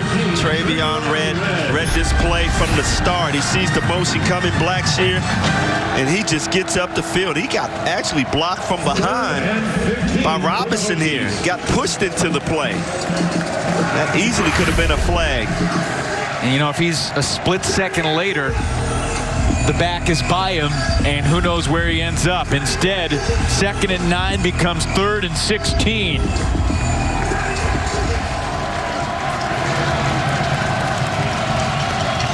The 2,200 fans here making some noise. Hooker hits Robinson in the crossing route. And Nick Andersen missed the tackle, but out of bounds to the 14, and he's 5 yards shy of the first. Well, I think Nick Andersen got enough of them to get him out of bounds. Here, you got to see this crossing route coming. If you're the linebacker, you got to turn back and see what receivers coming across, pick them up. You're giving 45 Andersen credit for the tackle there? Yeah. Oh, yeah. Oh, yeah. He's done everything else. A shoestring tackle. By the way, in the stats, Hooker to Robinson, out of bounds. Nick Andersen with the tackle. Thank you. From 31 yards, Johnson. And that one is through. So back to a 1-possession game here in Truist Field in Winston-Salem. Wake Forest 20, Virginia Tech 13.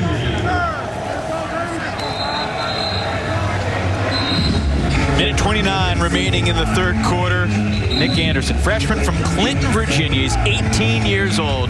Dave Clawson says he's just so smart and instinctive. And the walk-on with our Big Bo moments presented by Bojangles.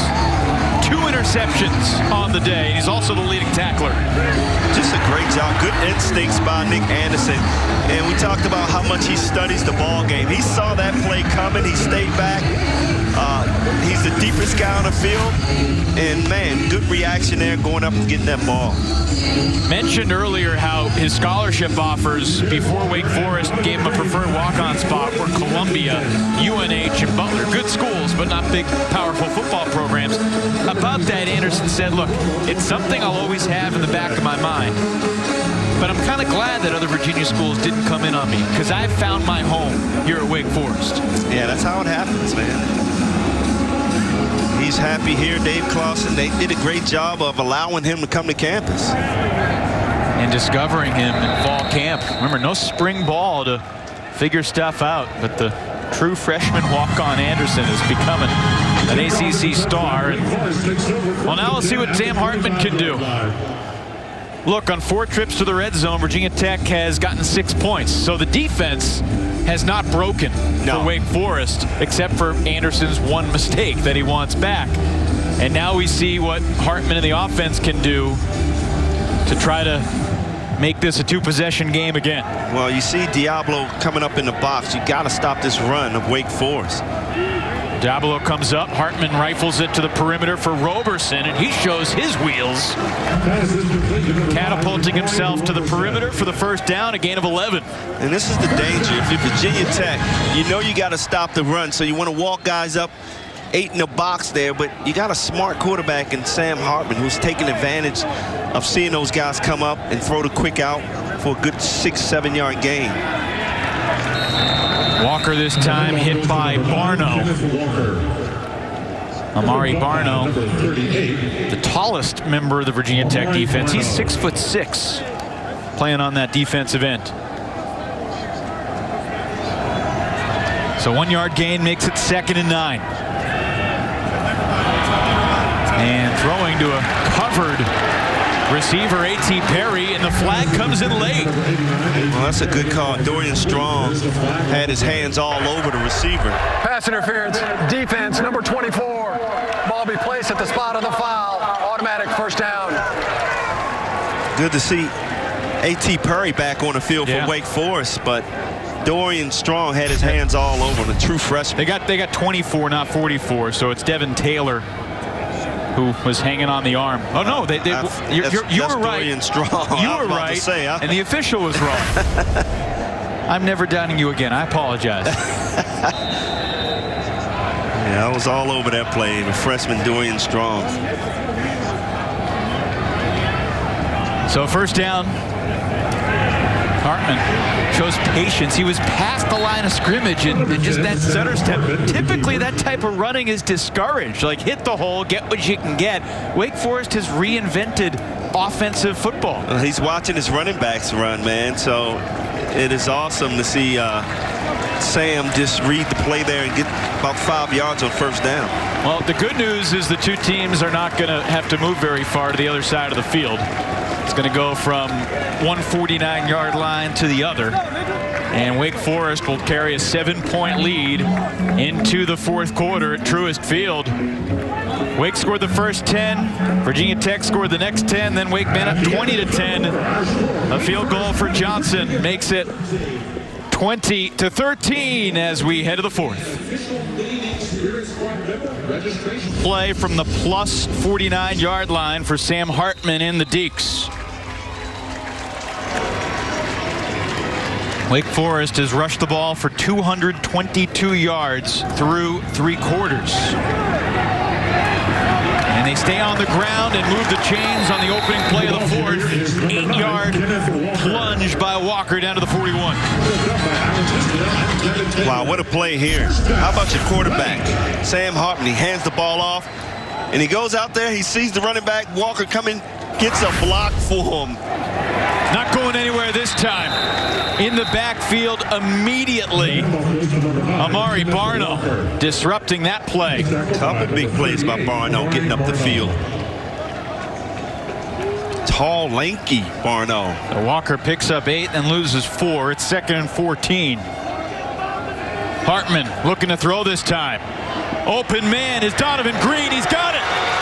inside the 10 for the Deeks. The pass is complete to number 7, Donovan Green. First down. Hey. Devin Taylor looking in the backfield and allowed Green to get behind him. And Sam Hartman just lays this ball right in there perfectly. Wide open right here, Green. Pickup of 36, Brian, and now 1st and goal. It's Walker looking for the edge, and he'll lose a bunch. This time, Breon Murray in the backfield. Excellent read by Breon, getting up the field, making a play. That's the first time you see Walker trying to get to the outside. He normally cuts up the middle and waits it out. Good reaction by Breon.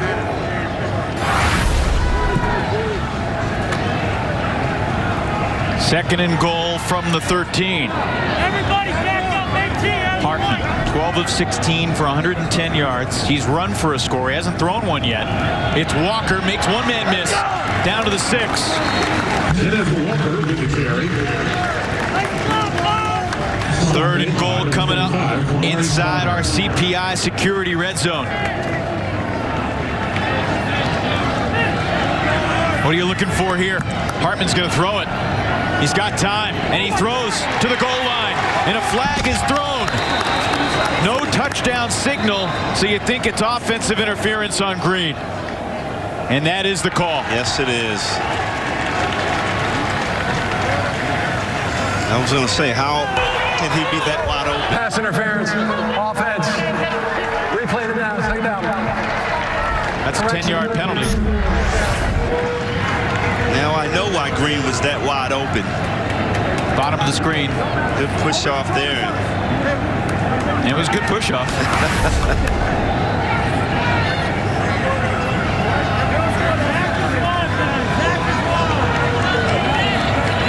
And it's a 15-yard penalty, Brian. So they marched it all the way back from the 6 to the 21. Yeah, if you're in Wake Forest, you want to be careful because right now you're in a good field goal position. Last thing you want to see is Sam Hartman drop back and get sacked. That's a good point. Take the 3 points. Don't get greedy here. Got 2 safeties back deep. And Wake will run it. Still lose yards. It's Pollard in the backfield this time. Hokies trying to rip that ball away. And now a flag comes in late.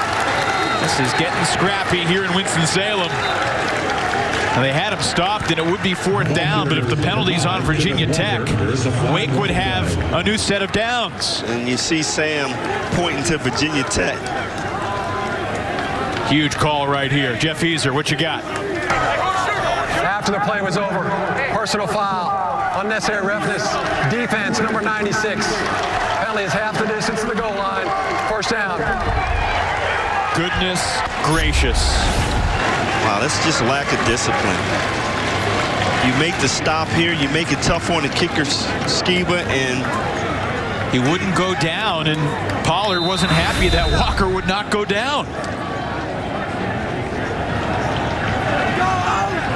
How about this? Look at the frustration on Fuente's face right there. Not even 1st and goal anymore. It's 1st and 10 from the 13. And direct snap to Walker, and he's hitting the backfield. Rayshard Ashby came from the edge and brought him down for a loss of 1. Number 9, Kenneth Walker with the carry. Ashby has been flying around today.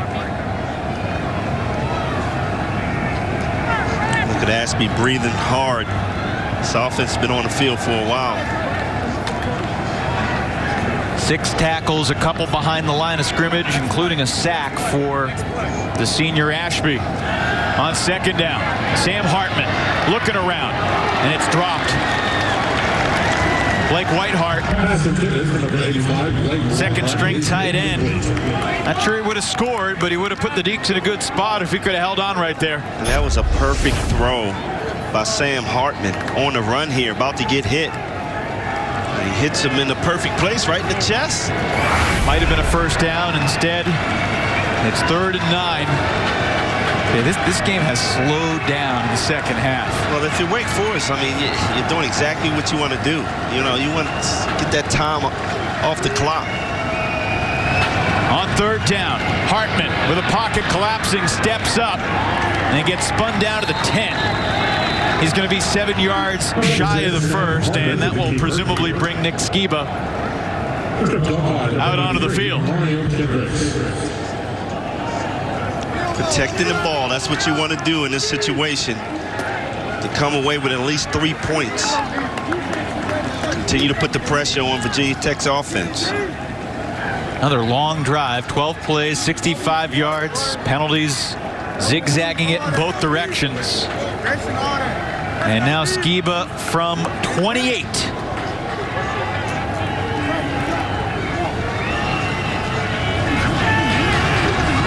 The hold from Zach Murphy, and the kick is through.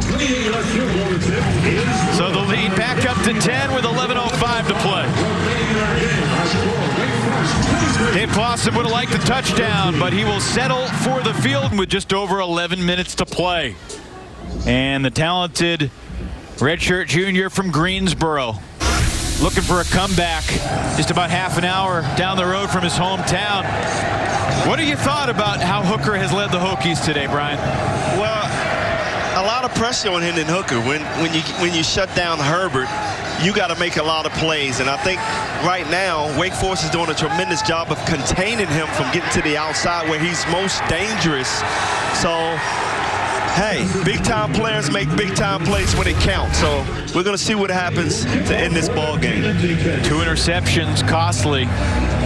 Both when the Hokies were on the move late in the first half, and then in the third quarter, Nick Andersen, the walk-on true freshman for Wake Forest, with both picks.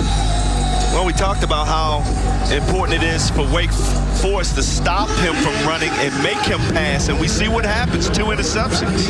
I imagine Dave Clawson is going to tell Jack Crane to boot this one into the end zone and not allow Khalil Herbert to potentially make something happen here.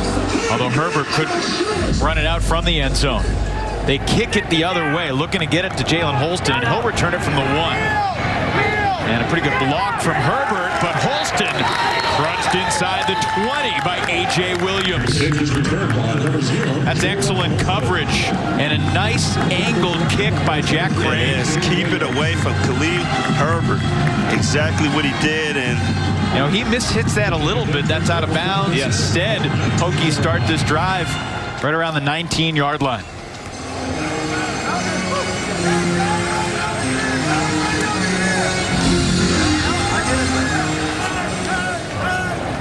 Critical drive here for the Hokies, beginning from their 19, and Herbert running parallel and never able to turn the corner. Defense doing their job, making them go east-west instead of north and south. They've been doing it all game long, extending the play out to the sideline. Just great approach by this defense. Great pursuit contained by Travion Red, and then Jasir Taylor, the corner, was there to meet him at the edge for no gain. Again, this is what you want. You want Hendon Hooker to throw the ball in the air. And he will. This is Turner. He gets out across the 20.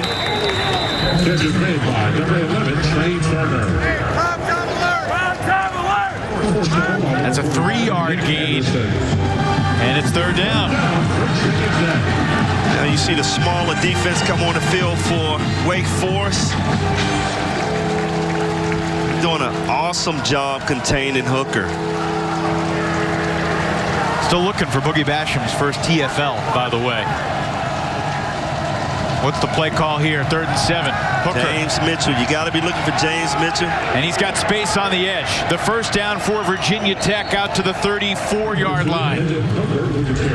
Good coverage downfield, forcing Hooker to run out of there. And the Hokies offensive line had a good double team on Basham to keep him from getting involved in this play. Picked up by Nestor Antenuta on the right side of that offensive line. New set of downs and a hole, but it's closed quickly, and a flag flies late, and it might be on Mitchell. Andersen made the stop on the play. And this is coming back. Offense, number 82. 10-yard penalty. We played it down. Yeah, that's a good call right there. And give credit to the defensive backs. They're up the field, making plays, and this is what you got to do. You got to hold them. Virginia Tech only had 2 accepted penalties for 10 yards in the first half. In the second half, 5 penalties. Make it 6 now.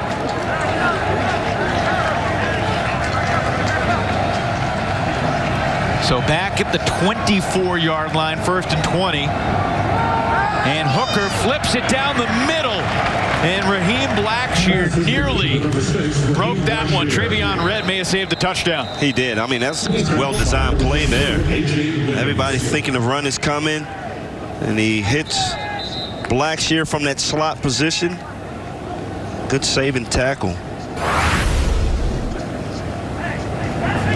There's an injured Deacon down on the field. 10-point game, 9:09 to play in the 4th.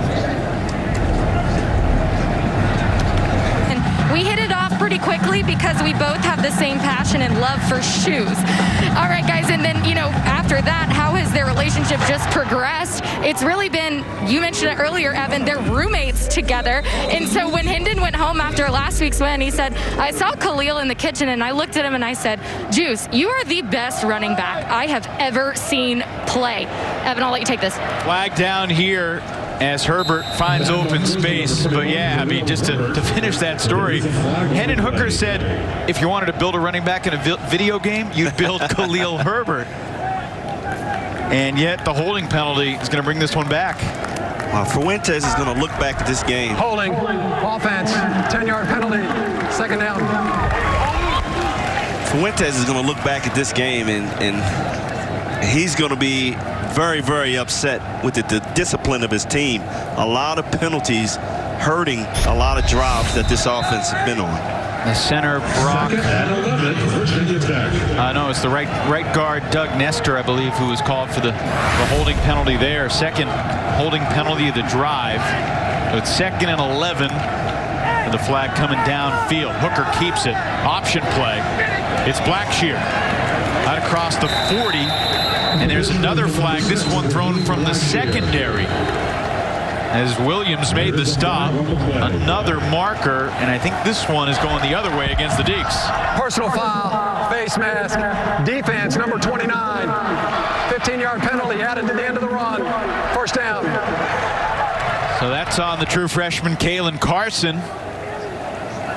You cannot afford to make these mistakes late in the ball game and extend the drive for Virginia Tech. Yep, there you see it. You got them up against the ropes.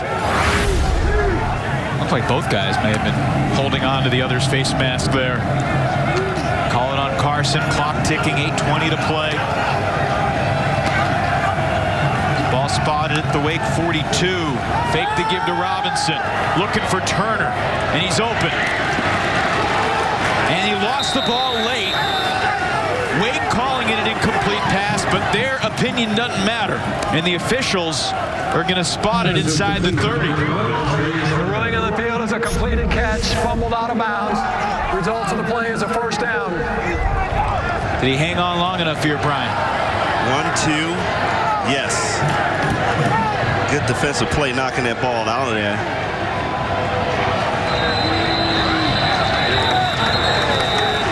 There's a whistle.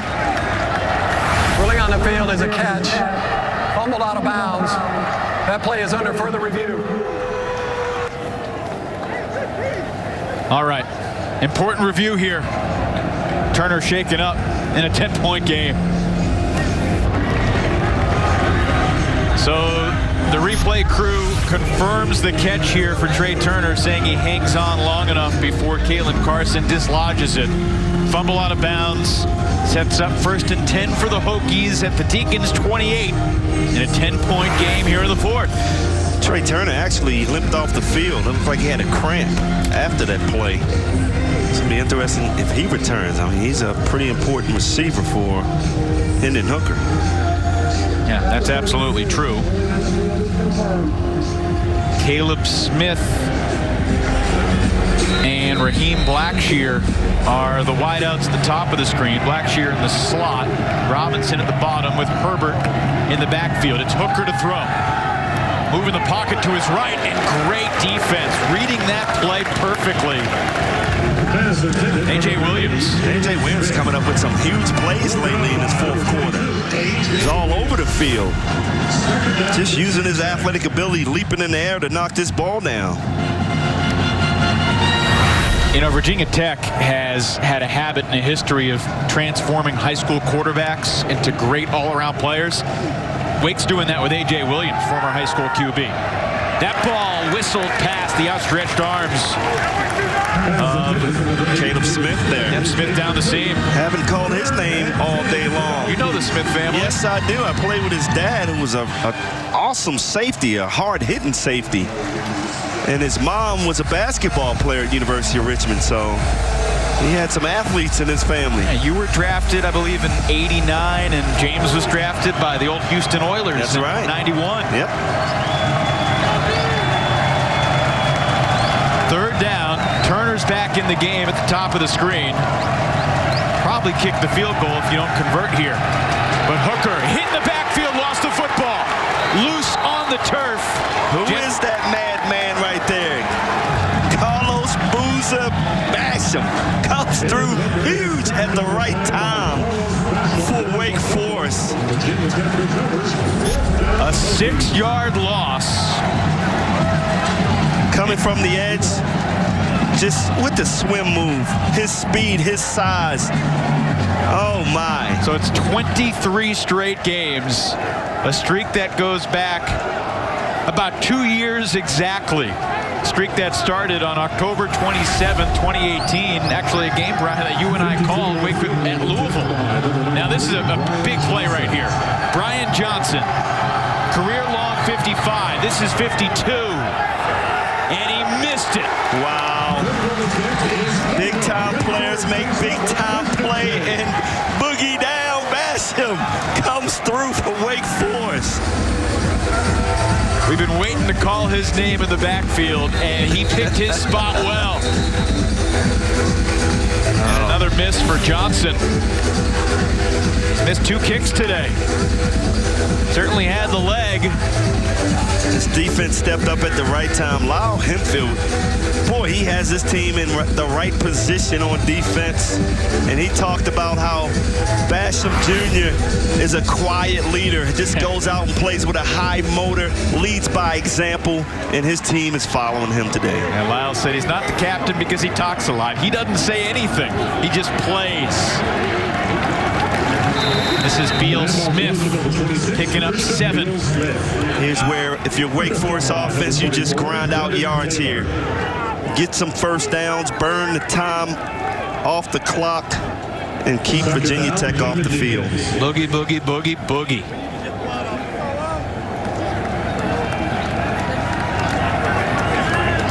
Another guy from the Hokies' backyard in Roanoke. By the way, Beal-Smith over 100 for the 3rd time in his Deacon career. 2nd time this year, also the Campbell game. And he's hitting the backfield this time. Rayshard Ashby pulled him down after Barno slowed him. This is a big time play here. If they can get this first down, keep burning the clock. And Hokies have taken a timeout. Catch your breath, everybody. We'll take the break, too. So good through the years and even this year, but haven't done a whole lot today. Wonder if Morrow will give him something returnable there. Gets rid of it quickly. It's a shorter kick, but it is not returnable up to the sideline. And, you know, basically 40 seconds running off the clock. Virginia Tech choosing not to take their final timeout. So 5:10 on the clock for Hendon Hooker with a 10-point deficit.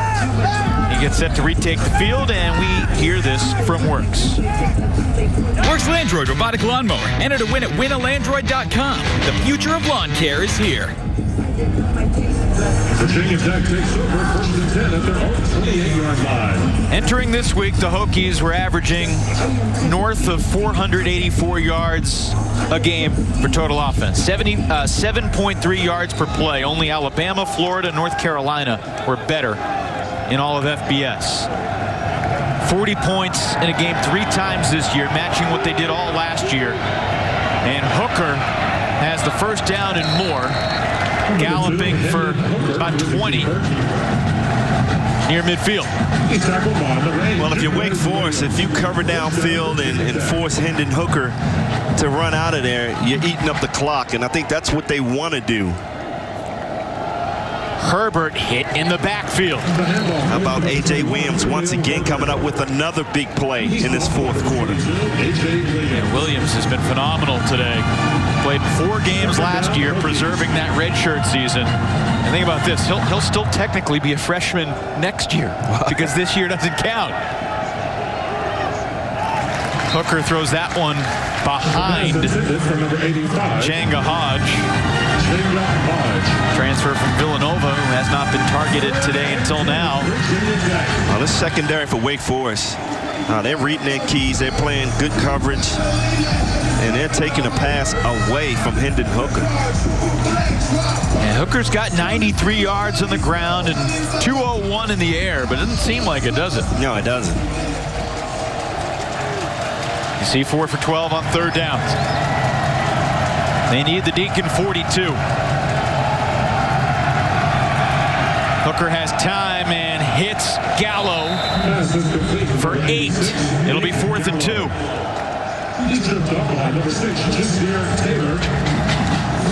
Just make the tackle, keep them in front of you, and work the clock if you're Wake Forest. Brian Hokies 3 for 4 on 4th down this season, 1 for 1 today. Low snap direct to Hooker. He cuts back and has the first down. Another stop for A.J. Williams, but a fresh set of downs for the Hokies. Clock stops briefly as they move the chains and restarts under 4 minutes to play. Good concentration by Hooker. That was a bad snap when he was able to handle that ball and get that first down. That's a great point. It's Blackshear, and Boogie brings him down. It's close to spinning free away. Well, just a good job by Basham, not overcommitting there and making a short tackle.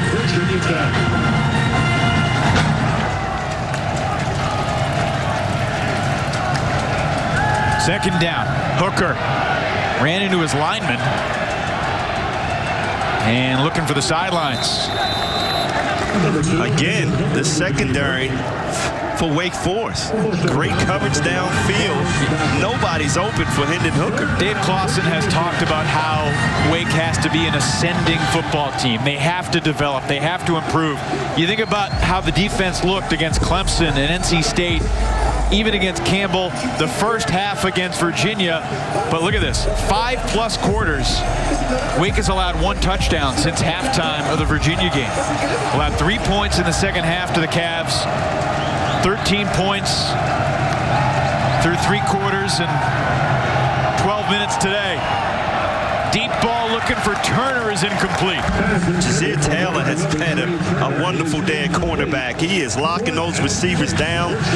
Every time you try to go deep, Jazir is in their face. And we should mention again, Virginia Tech has its most complete roster of the season today. They do not have Jermaine Waller, no J.R. Walker, the backup safety. And here comes Brian Johnson on 4th down to try to knock this one through from what would match his career long of 55. Well, he's missed 2 kicks already this game. This is huge. Spotted inside the 45, so we'll officially call it 54. Johnson puts it through and brings the Hokies within 7 with 2:38 to play. Big time kick there. Hokies missing double-digit players each of their first 4 games of the season. Only missing 8 players today, and they're back within 7 on this 54-yarder from Johnson. Give Johnson a lot of credit. After missing 2, you still focus and make the big one when you needed it. Now, Virginia Tech did get an onside kick last week against Boston College. It was a surprise onside kick. Got to imagine Wake Forest will be contemplating its likelihood here because the Hokies only have 1 timeout. Well, if I'm Wake Forest, I got my hands team on the field. I'm expecting an onside kick. But you got to make sure you got a guy back there that can catch the short kick. Yeah, and I misspoke. The successful onside kick came against Carolina, not BC. 2:38 remaining for Dave Clawson. You know, in the last decade, Brian, Wake Forest beat a ranked opponent 4 times. 4 times in the last 10 years. Looking for the first win over a ranked team in the new decade. Parker, Romo, and Johnson are both on the field here for Virginia Tech. Parker, Romo, 96, Johnson 93. Either of them can kick it. Wake is ready for something goofy.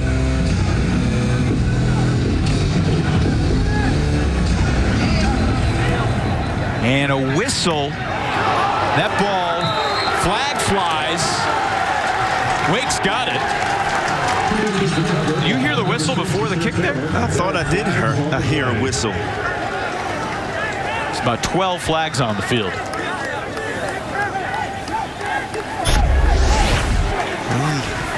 Not sure about this play.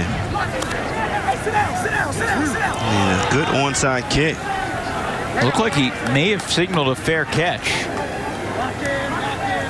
John Parker Romo booted it. Jasir Taylor secured it. Was it helmet to helmet? Is that what they're calling? A lot of people are wondering that same thought. Well, you can't fair catch a kick ball that starts out on the ground. You can't do that. That's right. Jasir made the play, and I think it might be helmet to helmet. Personal foul. Kick catch interference. Kicking team number 4. 15-yard penalty from the spot of the foul. First down. Well, the bottom line is Wake Forest has the football, and those 15 yards will help them creep closer to field goal range for Skiba. They'll try to run out this clock. Let's take one more look from the wide angle. It's really a good kick, and here Jasir makes the play, and they call it on. I'm not getting that play. As a onside kick, you like to attack the guy that's making the play. Yeah, Dax Hollifield. I mean, that's what you're taught to do, though. Yeah. You try to dislodge the ball when the. Yeah, I agree with you. I don't understand that one either. Wow. But with that said, it's now 110 penalty yards on Virginia Tech. I got to get in the rule book on that one.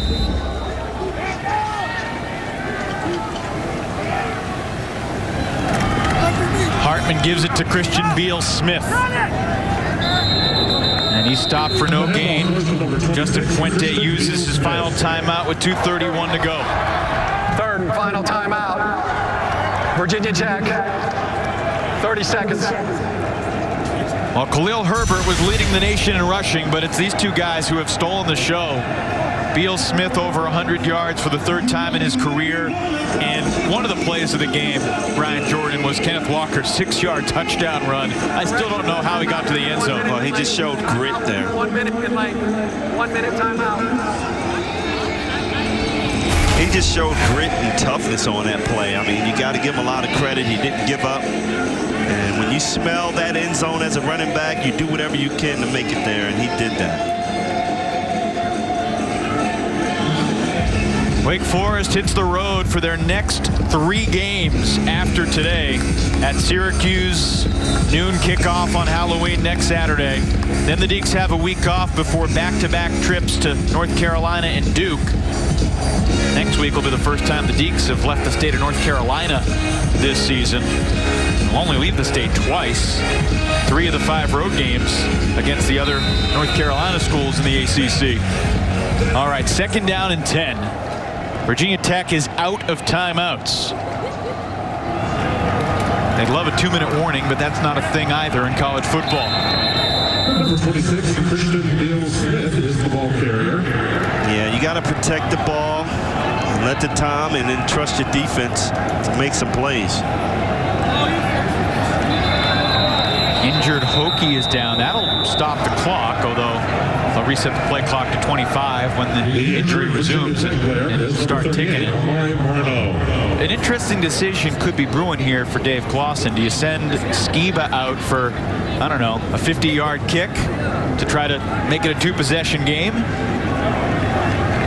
Or do you try to pin Virginia Tech back if, obviously, assuming the Hokies get a stop here on 3rd down? Well, here you got to try to get at least 5 yards here and give Nick Skiba a chance to put this game out of range. If I'm Dave Clawson. You know, last thing you want to do is get this far in the game and try to be conservative. Yeah, you think a made field goal here to stretch the lead to 10 would pretty much put it away, but a miss would put the Hokies right in business close to midfield. Well, your defense is doing the job all game long, so you got to trust the defense to get it done. So I wouldn't be surprised if Skiba comes in and have a chance to win the ball game. Wake's at the line of scrimmage right now, but they're going to let this clock continue to whittle away. Beal-Smith and Walker both in the game in the backfield. Hartman is on the sideline. 1:42 to play in the 4th on 3rd and 10. And Walker picks up a couple. And the play clock is going to come with about 1:30 to go in the game. So Wake's going to be able to work this under a minute here. And now a decision for Clawson. Do you punt? Do you go for it? Do you kick the field goal? One, you wait till this clock goes down to 1 second and you call a timeout. And then I think you make that decision to let Nick Skiba go ahead and put the game out of reach.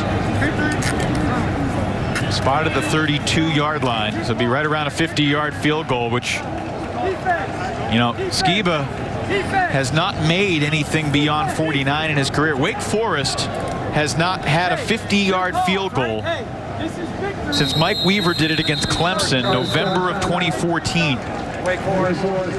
That was, by the way, 2 weeks prior to that memorable Wake Forest Virginia Tech 0-0. Well, in that case, Evan, you updated with all that valuable information. I'm saying maybe you punt and put them down near the end zone. There's under a minute to go. If you can pin him inside the 10, you force Hendon Hooker to become a passing quarterback. Remember, the Hokies have no timeouts. There's a lot of little variables impacting here. Here's pregame. Skiba from 53. No problema. Wow. Well, it looks like Ivan Moore is on the field to put Virginia Tech deep in that territory. Situational football, so important. Which team will execute better in the final minute with a victory hanging in the balance in a 7-point game? Robinson standing inside his 10. He lets the ball go, and it's caught at the 2-yard line. Great strategy by Dave Clawson there. And an even better punt for Moore. That's Keyshawn Williams, another true freshman, who Dave Clawson has said, look, if this year counted towards eligibility, we wouldn't have Keyshawn Williams on the punt team because he's a really good player. He's ready to contribute, but he's behind Ja'Quari Roberson and Taylor Moore in the slot. Because this year doesn't count, we can throw him on the punt team, and it makes our team better. Right. And you get a glimpse of it right there. Well, you see this Wake Forest defense in prevent. 4 defensive backs. Yeah, all standing on a 40-yard line. 4 others standing at the 15. Can the Hokies go 98 yards in 45 seconds? And Hooker throws that one away. That took 6 seconds off the clock.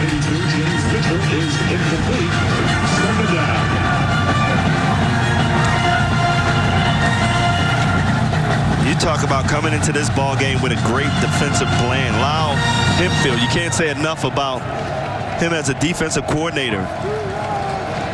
Wake has 3 defensive linemen. He has put a fantastic package together to stop this Virginia Tech offense. Hooker steps up, being pursued, and he'll throw it short, and he can't connect with Herbert. Jamar McCollum providing the pressure on the goal line. 3rd down.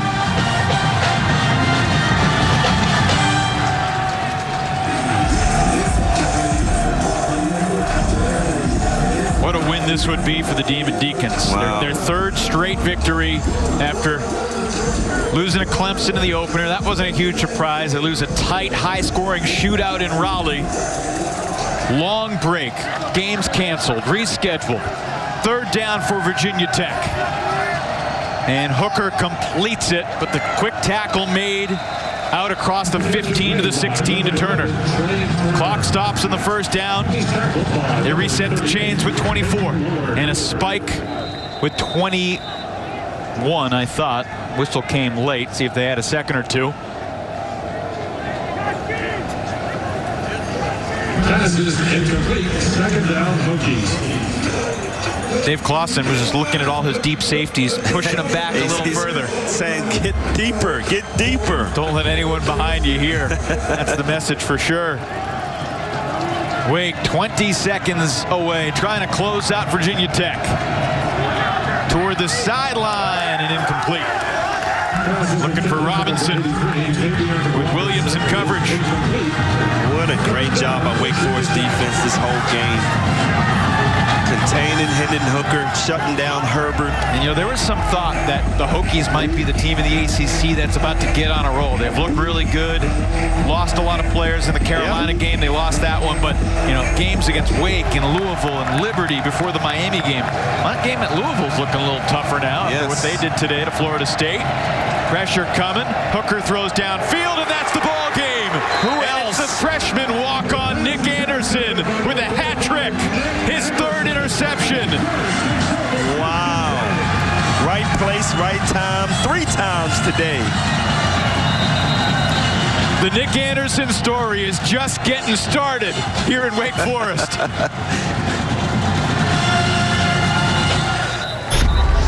Hendon Hooker's third interception, all of them to the freshman walk-on. By the way, he's from Virginia. Nick Andersen. He was a soccer midfielder. He was in the DC United system, actually, until he was in 9th grade when he chose football over soccer. And just his instincts and his intellect have put him on the field, and he has rewarded the Wake Forest coaches with their trust. What a huge win for Dave Clawson and the Demon Deacons. They take down the 19th ranked Virginia Tech Hokies by a final score of 23-16. What a game for Wake Forest. If you're Fuentes, you got to look back at all those penalties. Lack of discipline on his defense. You come out in the second half and you get a quick couple of penalties. You get a guy ejected.